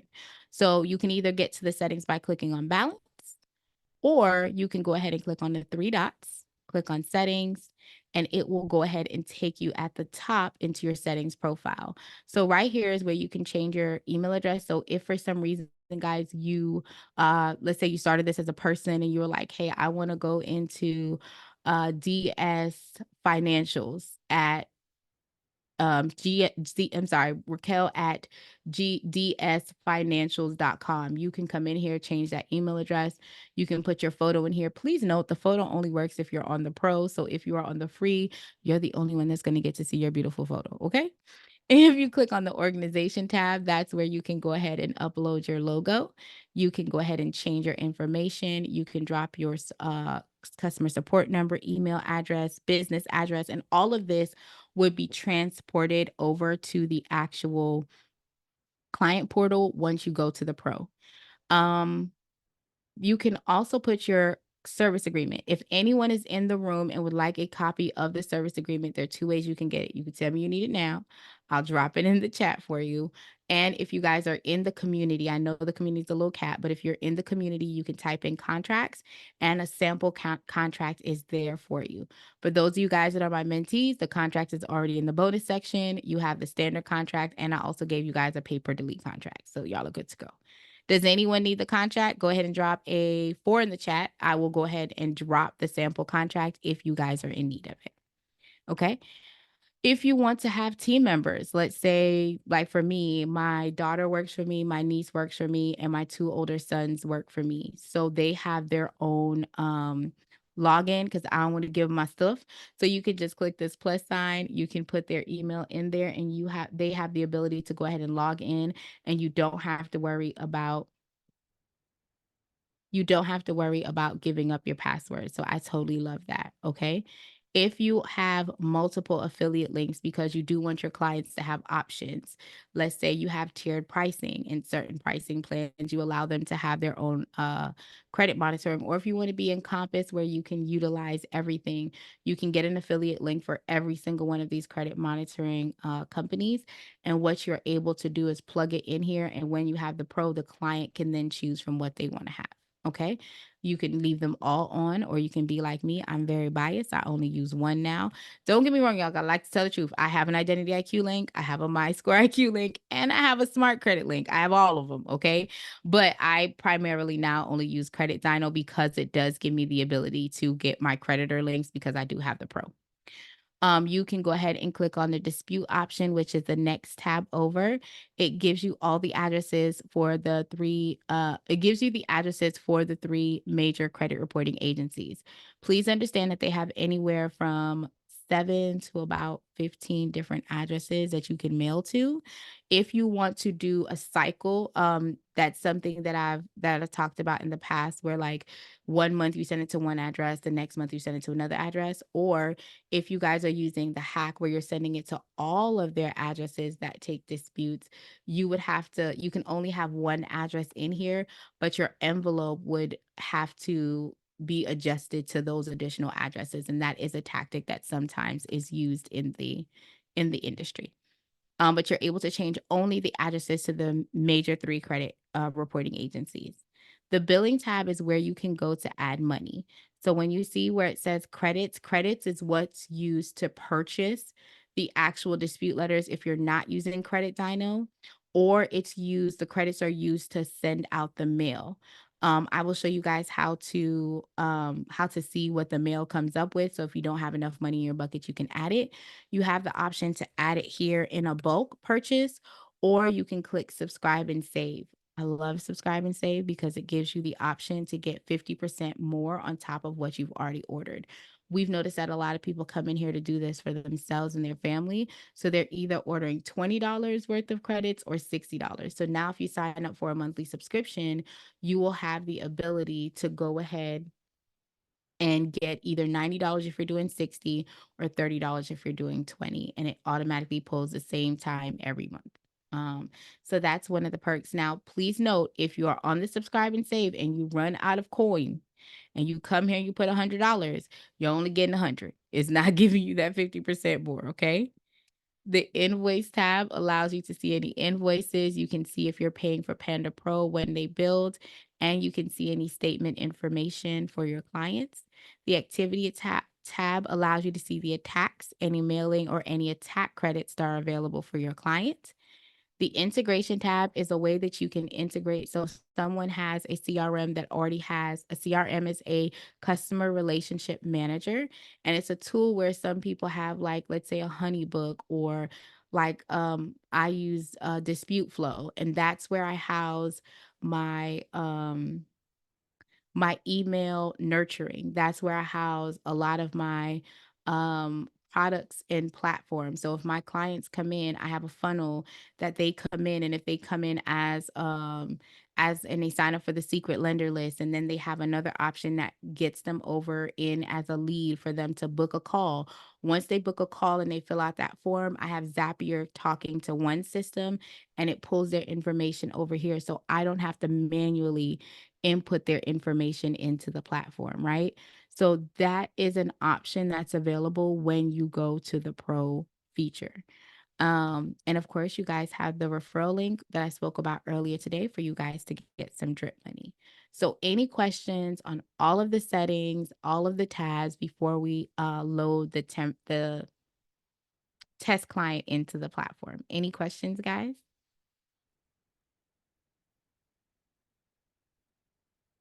No questions? Okay.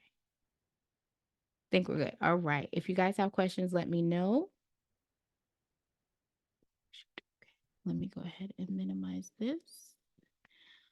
So I'm going to drop this in the chat as well. And what does everyone know about identification? Does everyone know the proper identification flow that you're supposed to give and attach to your letters?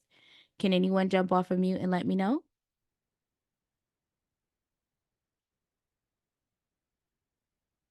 Oh, everyone's quiet today. All right, y'all. Y'all have a quiet bunch today. All right. So when it comes to your letters, you want to make sure that there's one name, one address that's being sent out that is the same across the board.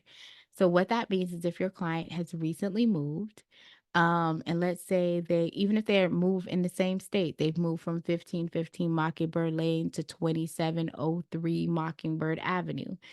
If they have moved and their old driver's license still has their old address on it, you're not leveraging the driver's license. You are going to move on to another supporting documentation for the proof of identification, right? So if your client does not have a valid driver's license, I'm not saying the driver's license has expired. I'm saying it doesn't have the valid address. You are going to use a paycheck stub, a social security card, a birth certificate, a passport in order to verify that they are who they say they are. The supporting document is now validating their address. If you are using the residential bill just for best practices, my recommendation is for you to go ahead and ensure that you are getting an updated bill every 60 to 90 days, because we know that the credit reporting agencies love to go ahead and send out a stall letter, and we don't want that to be a leverage that they use. So for best practices, I would say to use bank statements, mortgage statements, or even cell phone bills, because that doesn't have a cap on it like the residentials do. Okay. If you are using the Social Security card as a proof of identification, you do not have to use it in the other tab. You are only required to have 2 documentations filled out, nothing more, nothing less. All right. I wish GBJR was still here, but we're going to load our client in and we're going to click on new client. We are going I oh, just shoot. changed my name. I'm sorry, I didn't mean to cut you off. I just put my No, real you're name fine. in. You scared me. Okay, cool. Hey, Greg. All right, cool. So I'm actually How going to you get to doing? the part with the letters. I am great. Don't you scare me like that. I was sitting here talking to 12 people in my head, Greg. Thanks for still being here. Okay. So when you're going through and you're adding your client in, I want to go ahead and advise that the only thing that you have to fill out is the first name and the last name. If your client is actively using the 4th, the 5th, like Usher, okay, I want to tell y'all that you can put it in here. It is not required. All I need, first and last, okay? When you're doing email, so remember I said dipset at fake mail, I cannot use that email. So I'm going to use diplo, let's go with that, at fakemail.com. Again, you can use the same phone number. It is non-problematic at all. You want to make sure that all the information that you're plugging in here, guys, is accurate, because it's going to be transposed onto the letter that's going out for your client. Just like I said, if you have a unit, an address, or suite, you want to put it on the street address line. Everything else is going to go in its designated box. Okay. And then you want to make sure you have the right date of birth. Boom. If you had the pro feature, you would be able to click this box. It will automatically send out the prompt and the message for your client. If you do not have it and you click the box, it'll let you know, hey, y'all, this is a pro feature. You don't have accessibility to it. Okay. You're going to hit save, and then it's going to take you to the document section for your client. This is where you're going to upload the documentation that you have for that particular client. I'm a drag and drop girl. If y'all are clicking uploads, completely fine. But you're going to make sure, and the goal when you're going through this, guys, is to crop it enough where all of the documents are going to show up on one specific or 2, no more than 2 pages. Remember, y'all, I said I care about your overhead. We already got to pay for paper. We already have to pay for toner. I'm not wasting that. You know what I'm saying? Giving them all this big sheet of paper when they don't need to know that information. Also, if your client is giving you a bill and the bill has passed through information on it, y'all don't send that bill like that. Go ahead and crop it out. Make it go down to where you need to have it, where all we need is the name and we need the date. Everything else is none of their business. Okay. So leverage the system for it to work smarter for you. And that crop and save button is going to be life changing. In this particular situation, I am going to drop the social security card. But again, if I would have used the social security card in the beginning as the proof of identification, I would not have put it here. Once these two minimum are filled out, you will be able to go ahead and move down for the rest. This credit monitoring credential, you can use this whether you're using Credit Dyno or not for your clients. It gives you the ability to store the login information for your client. Now, what I want to point out here is that when you're using Credit Dyno, it gives you the ability to go ahead and actually pull the report in, and you can refresh it month after month. If you're leveraging the other platforms, you have to go to that platform, update the report, and then pull it in. If you're using it for Identity IQ or MyScore IQ, you would upload the PDF file that you saved to your computer. If you're using Smart Credit, you're going to copy the HTML coding. And if you guys are in need of that information, again, it's located at the bottom at the import Smart Credit. Okay. Any questions on what I've covered just now? Any questions? I thought someone came off of mute. I apologize if I missed it. No questions?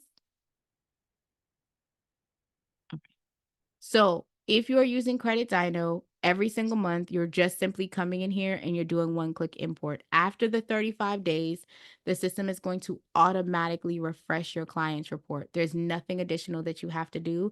The system is going to do it for you. You cannot dispute anything or attack until you have pulled in the report and selected the items that you're going to dispute. With the Credit Dyno, it's going to do the one-click import, and you're going to see how we're going to be able to move forward and process with $0.00. Please note that the $0.00 only applies to dispute letters for the credit reporting agencies. The static letters are free, but you have to have at least $1 in your bucket in order for it to work. Okay, so you notice that it says, thank you so much for using Credit Dyno. You've earned one free attack credit. And at the bottom, it says you a one free attack rewarded per client per month, every 3 bureau pull, limit to 1 every 35 days. So I had someone else say, well, I sent out a letter on day 1. I got some responses back on day 15. So I was going to go ahead and send out another round. Please note, if you send out another round of letters, number 1, you're going to add an additional 15 days to your dispute flow. Number 2, you are going to be charged $17 for that next round because it's outside of that 35-day window. Okay. Any questions, guys? All right. So when you get into the disputing tab is always going to select any negative accounts that are impacting your client's profile in real time. So within this 24-month window, and just in case, again, I know we have some ones. Guys, right now we're on the FICO 10T. I think we're moving to the 11, to be quite honest. I think it's about to cycle. What the FICO 10T is looking back on your credit report specifically for the 24 months. So if your client is looking to get credit, they're looking to get establishment, understand that a lot of the credit card companies are starting to leverage that FICO 10. And with that FICO 10, it's giving them their balance information and what they've been carrying over month to month. That is what's hurting the clients most. I'm not saying that them missing and all of the lates and all of the charge-offs are not impacting them, but I want to be specific that the numbers are calculated within that 24-month window. If your client is late, it's impacting them for that 24 months. Once you've gotten out of that 24 months and they've started making the payment on time, they're normally earning back the points that they lost from that original late, right?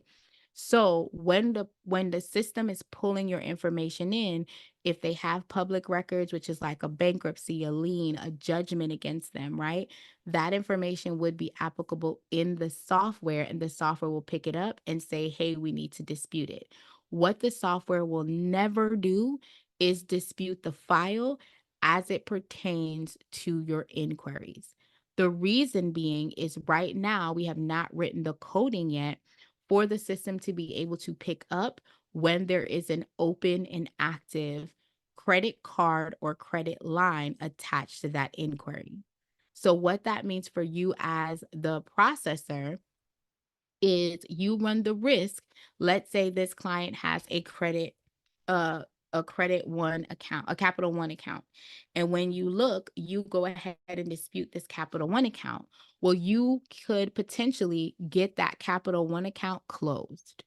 So for best practices, I would recommend if they have an open and active credit card or credit line attached to that inquiry, we are not disputing. Now, if it's a mortgage, if it's an auto loan, by all means, y'all go ahead and dip low, dispute, have a good time. But if you're wanting to find out if there is an open and active account, you can do Control F if you're on a Windows-based computer, or Command F if you're on a Mac, and type in the name. It will show you how many times it comes up, and you'll be able to toggle through by clicking enter or clicking on the down arrows to see, do they have an open account? So this client has an open and active account with Capital One, right? So we're going to want to not touch that as an inquiry. Now, when it comes to this US bank, however, we're going to copy it, and you would do this for every single one. And if you don't know what the abbreviations are, so for instance, FNB, that's an abbreviation for the company, you can choose to just search Omaha, or you can search FNB. If it's showing up below, you'll see how many times it's appearing, and then you'd be able to dispute. In this particular case, both of these lovely accounts are only appearing once. So I would select it to have the system go ahead and generate a dispute letter for the inquiries. Now, if all of the inquiries here are attached to an open and active credit card, y'all walk away, go ahead and keep it go. Okay. This yellow icon that's over here on the accounts, previously, when the system was originally made, it was not generated with late payment verbiage. So because of that, we did not have the ability to dispute late payments. It only wanted to ask, this is incorrect, go and delete. But now the system does have late payment verbiage. One of the amazing features on Dispute Panda when you connect Credit Dyno is that when you click on this eye icon, it gives you a host of information. So it tells you what type of account it is, of course, when was it open, what was the balance, what's the balance owed now, right? Then you're able to go ahead and see the payment information on each of the platforms. So now you can click on the payment information and you can see, okay, so for TransUnion, it's going back to 2020 and it's reporting on time. For Experian, however, it's reporting that there's late payments from 2019. Now that we have the late payment verbiage, you would go ahead and just click the Experian box and you will let the system generate the late payment verbiage. Previously, we didn't have a late payment verbiage, so we wouldn't dispute this here. We would actually generate the letter under the goodwill letter and send it out, right? So that's kind of the differences between both. But you can also see, like, where is it reporting late to which credit bureau? So in this particular case, it's only Experian. So I would exit out and I would click the option for Experian and let the system generate a late payment verbiage letter for that specific account. Any questions on what I've covered so far before we jump into the consultation? A brief consultation overview. I don't want to go back, but it's still not letting me import my credit report on here. So you followed the steps on the video? Yeah, and I don't know why it just keeps saying like it's not importing, it can't import. I know that there was a glitch in the system a few weeks ago. I had someone come back to me and say it was fixed. So what I would suggest you to do, if it's not allowing you to import, to go ahead and copy that message.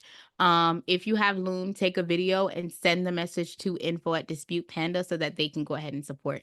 That's not a Dispute Panda issue. It's the format that they're using. It has to be able to integrate with our system. And sometimes we lose connectivity. So you can send a message to info@Dispute Panda and they can try and reconnect to see if we can gain access to their software again. Okay. Okay. But if you follow the steps and you put the simple and all of that, then it should work. But again, sometimes we lose connectivity with Smart Credit whenever they do updates. And I think they did an update about 2 weeks ago. So it is plausible. Okay. Okay. So just shoot a message over to shoot a message over to info@disputepanda.com. And recommendation, like I say to everyone, Credit Dino works because it's made for the platform. Just a heads up, if you want to leverage that. All right, so let me go back. Okay, so we're here. So going into the consultation, this is what I talk to my clients about, and this is why I personally love the tool. So number one, of course, we talk about payment history. Everyone knows that payment history is worth 35% of the score. I like to talk points because I feel like points make magic happen. Okay.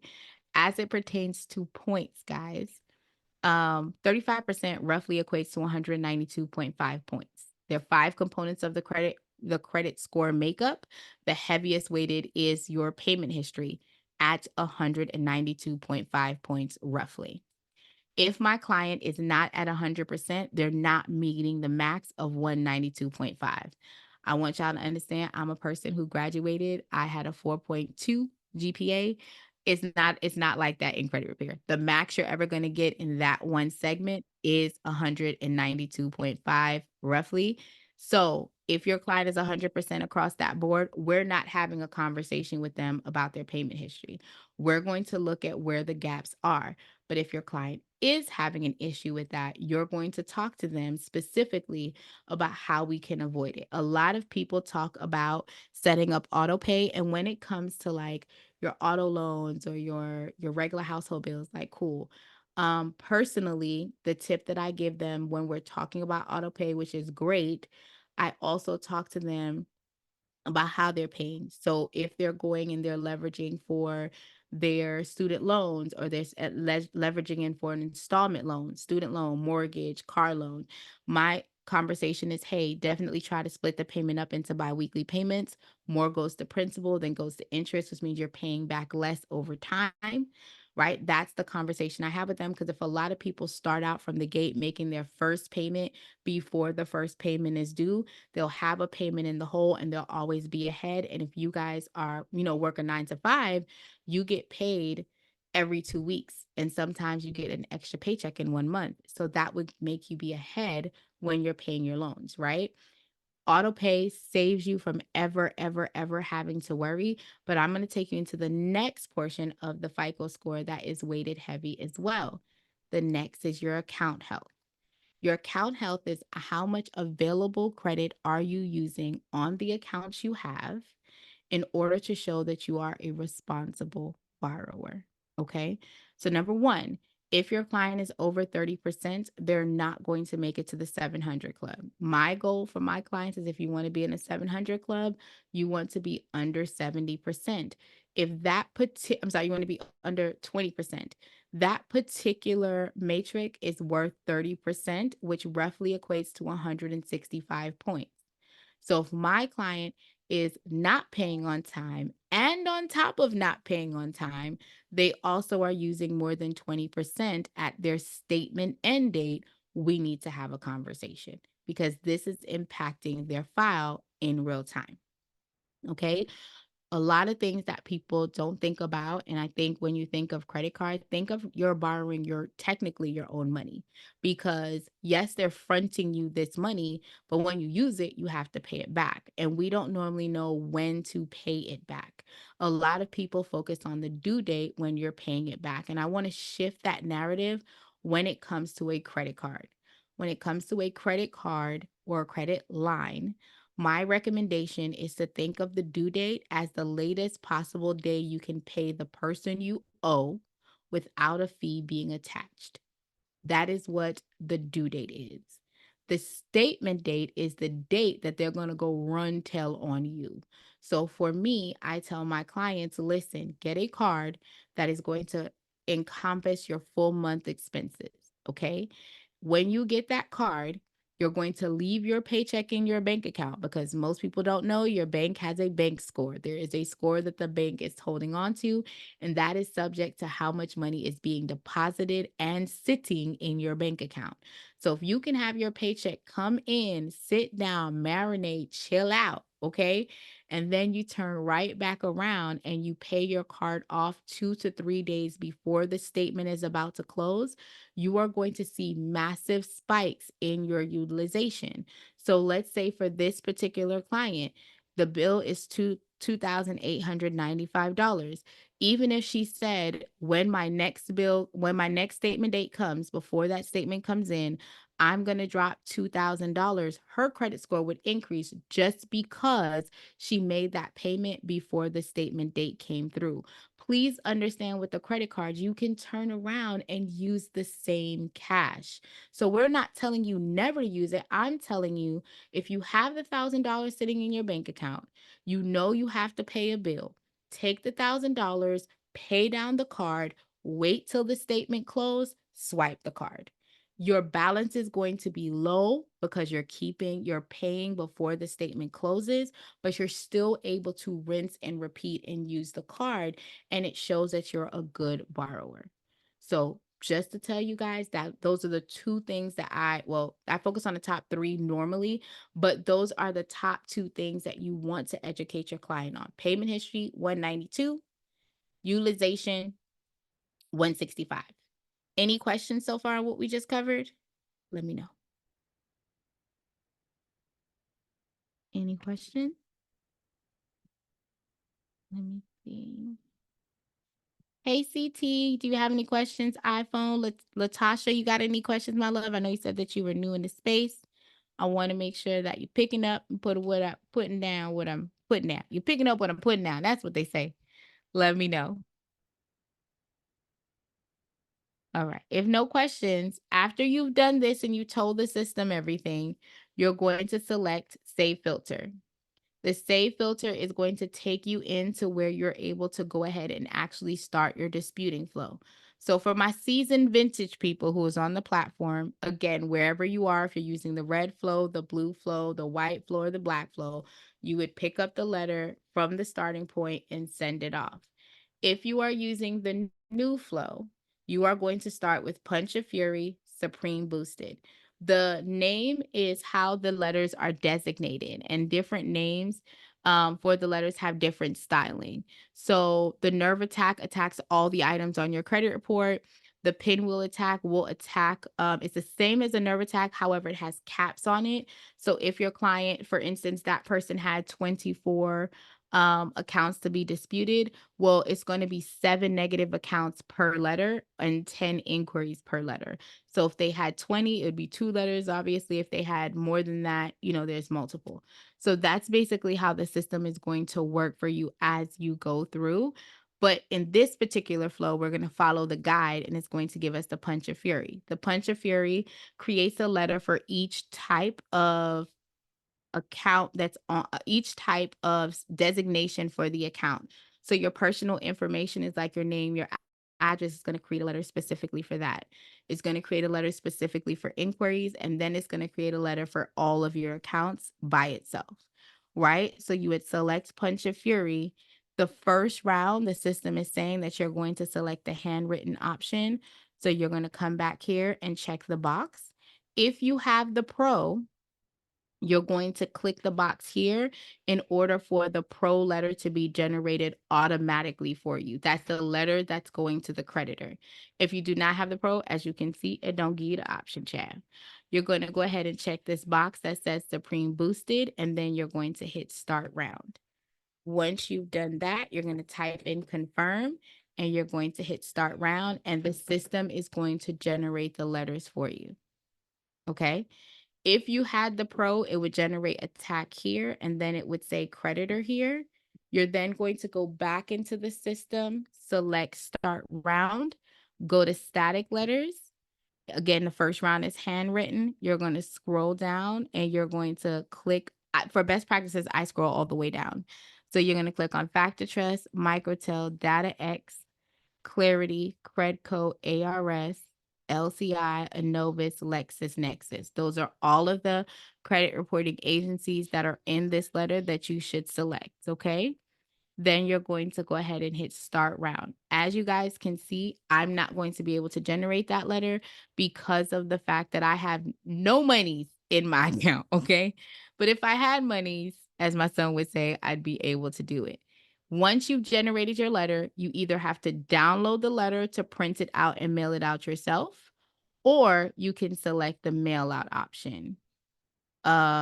Ooh, no longer provide tracking numbers for the letters.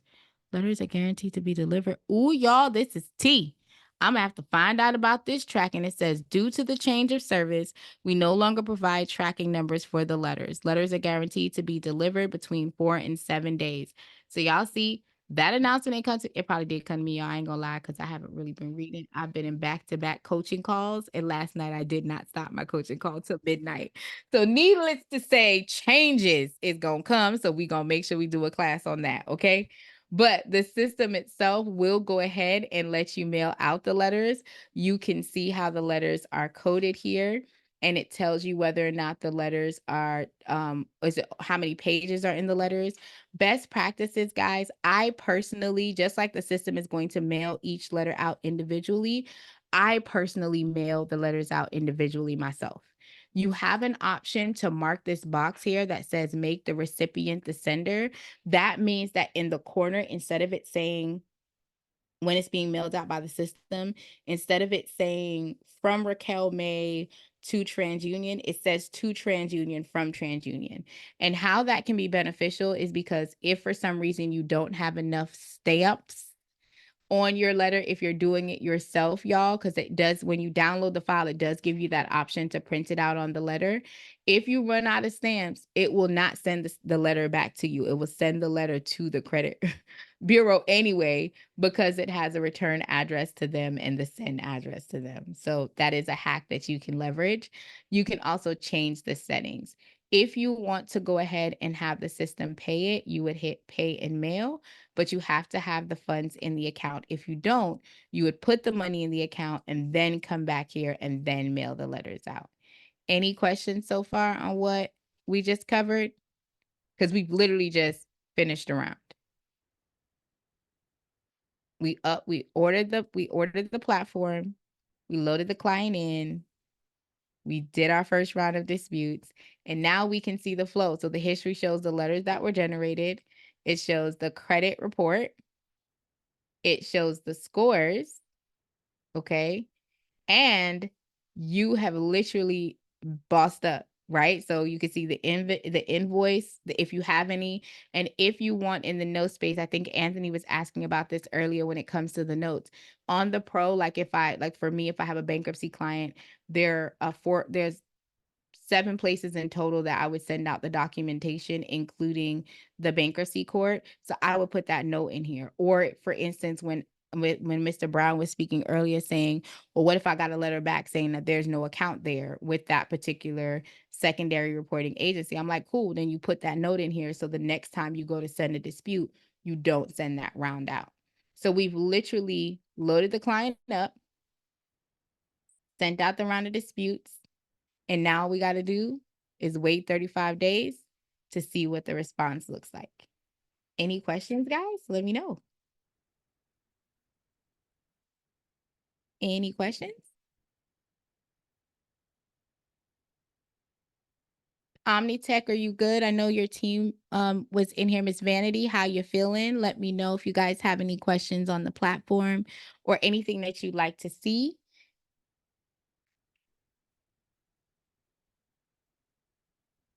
No questions? Okay. Well, I love that. Well, this has gone through the whole tutorial. If you guys need anything and want to stay on a little bit while we are on here, I'm definitely available. I'm going to be here until about 10:15 to make sure if anyone has any questions. But otherwise, we've literally gone through the program. Tomorrow is Dispute Panda Pro Night. So anyone that has Pro and you want to dissect a little bit further, you can definitely come into the room. We start tomorrow at 7 p.m. Central Standard Time, which is 8 p.m. Eastern Standard Time. All right, guys. Thank you guys for coming. I appreciate your guys' participation and questions. Bonnet Man, thank you for coming. Bye, Loyalty Tax. I'll see you guys later. And I thank you guys for being a part of this platform. And go ahead and go be beasts in these credit streets, honey. Let me know if y'all need anything. I'm out here, Raquel May David, on all social media platforms. And it is my pleasure to be of service to y'all. Bye.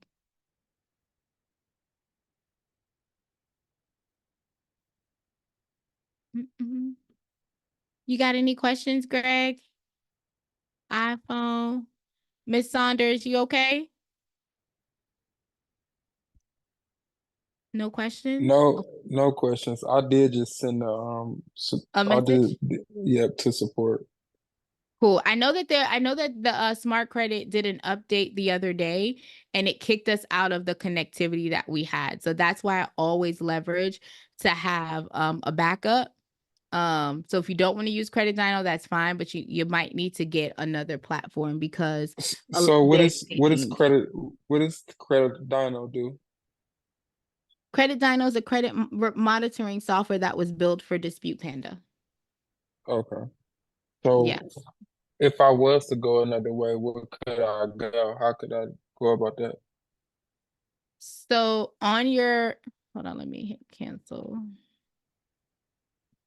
On your main platform on dashboard, right here it Yeah. says become an affiliate.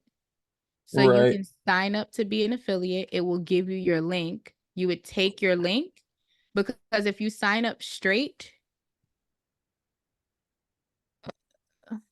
it's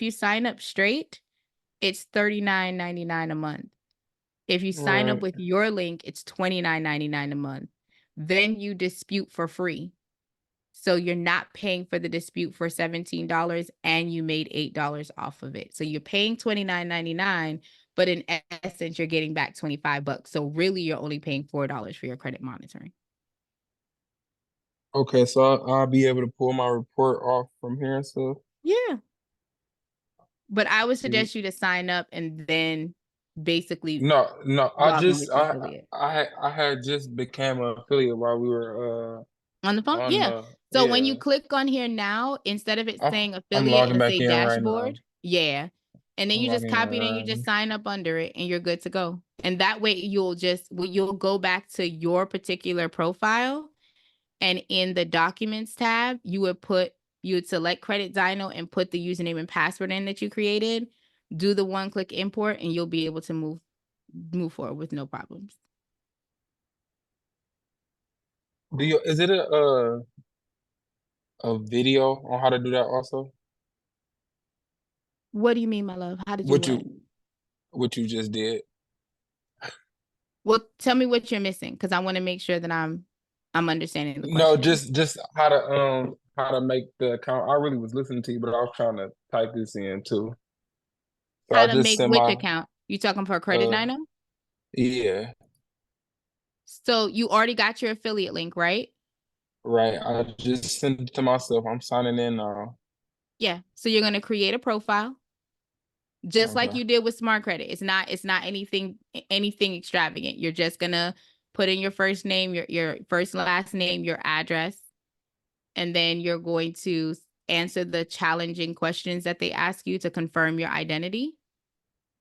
And then you'll Right. be able to make a username and password after you put your payment information in. And then you just come back in here and put your username and password into the system. Okay. Do I gotta use a different email? A different email than what? Because like for what I'm using on Dispute No. Panda. Okay. So you as a customer on Dispute Panda, so if your customer email on Dispute Panda is redrobin@gmail.com, you can use that same email when you get Okay. into the platform. You don't Okay. want to use the owner email because remember you registered as the owner on the platform. So that's the only thing that I would suggest so that you can remember what your login information is. Okay.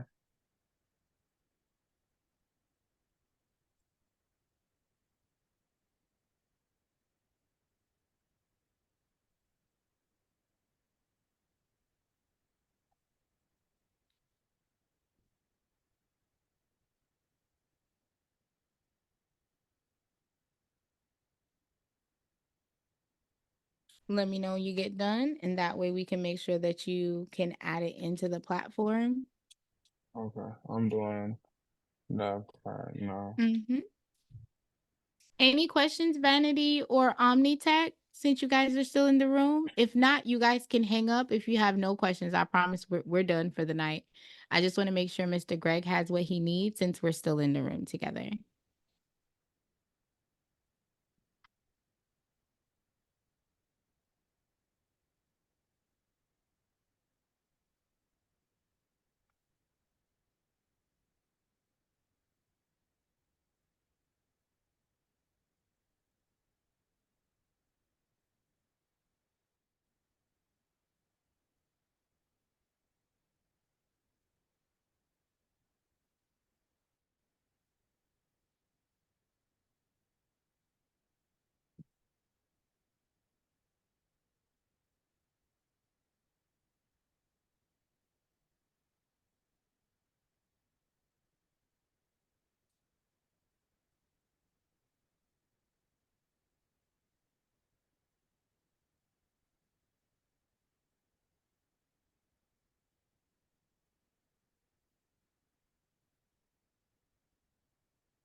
I appreciate you waiting. My pleasure.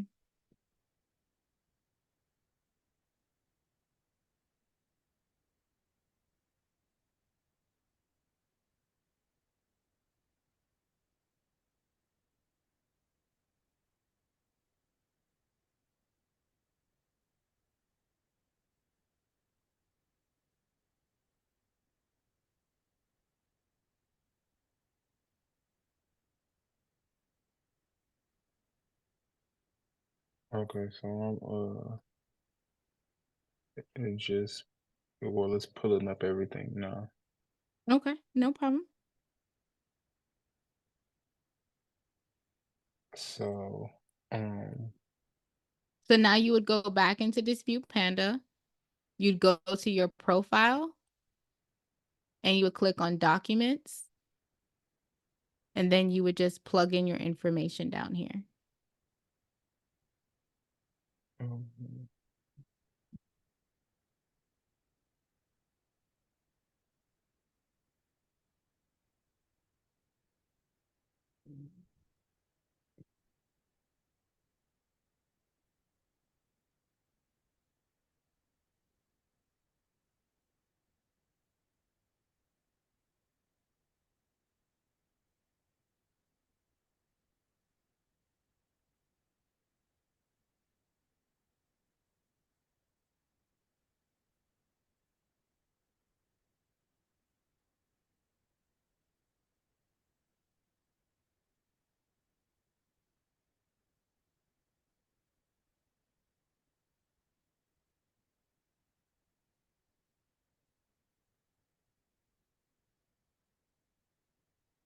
I don't put anything for other, do I?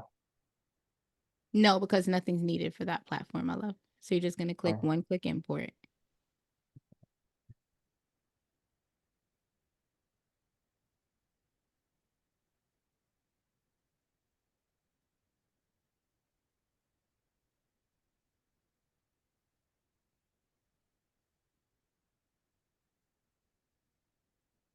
okay, it imported. There we go. And then you'll just click on the dispute tab and go through the process like we talked about today. Any other Okay. questions, my love? No, I appreciate it. Am I able to come to the one tomorrow? If you're not on pro, then no, you wouldn't get the invite. So there's a Oh, special invite that goes out. okay, so I just gotta sign up for Pro and then I get the invite. Yes, yeah, that's how it works. Okay, I'm gonna go do that. I appreciate it. No problem. Is there anything else I can help you with tonight? Nope, that's it. All right. Thank you for being the best. Thank you both for being here. If you guys need anything else, just let me know, okay? Okay, thank you. My pleasure. Bye-bye.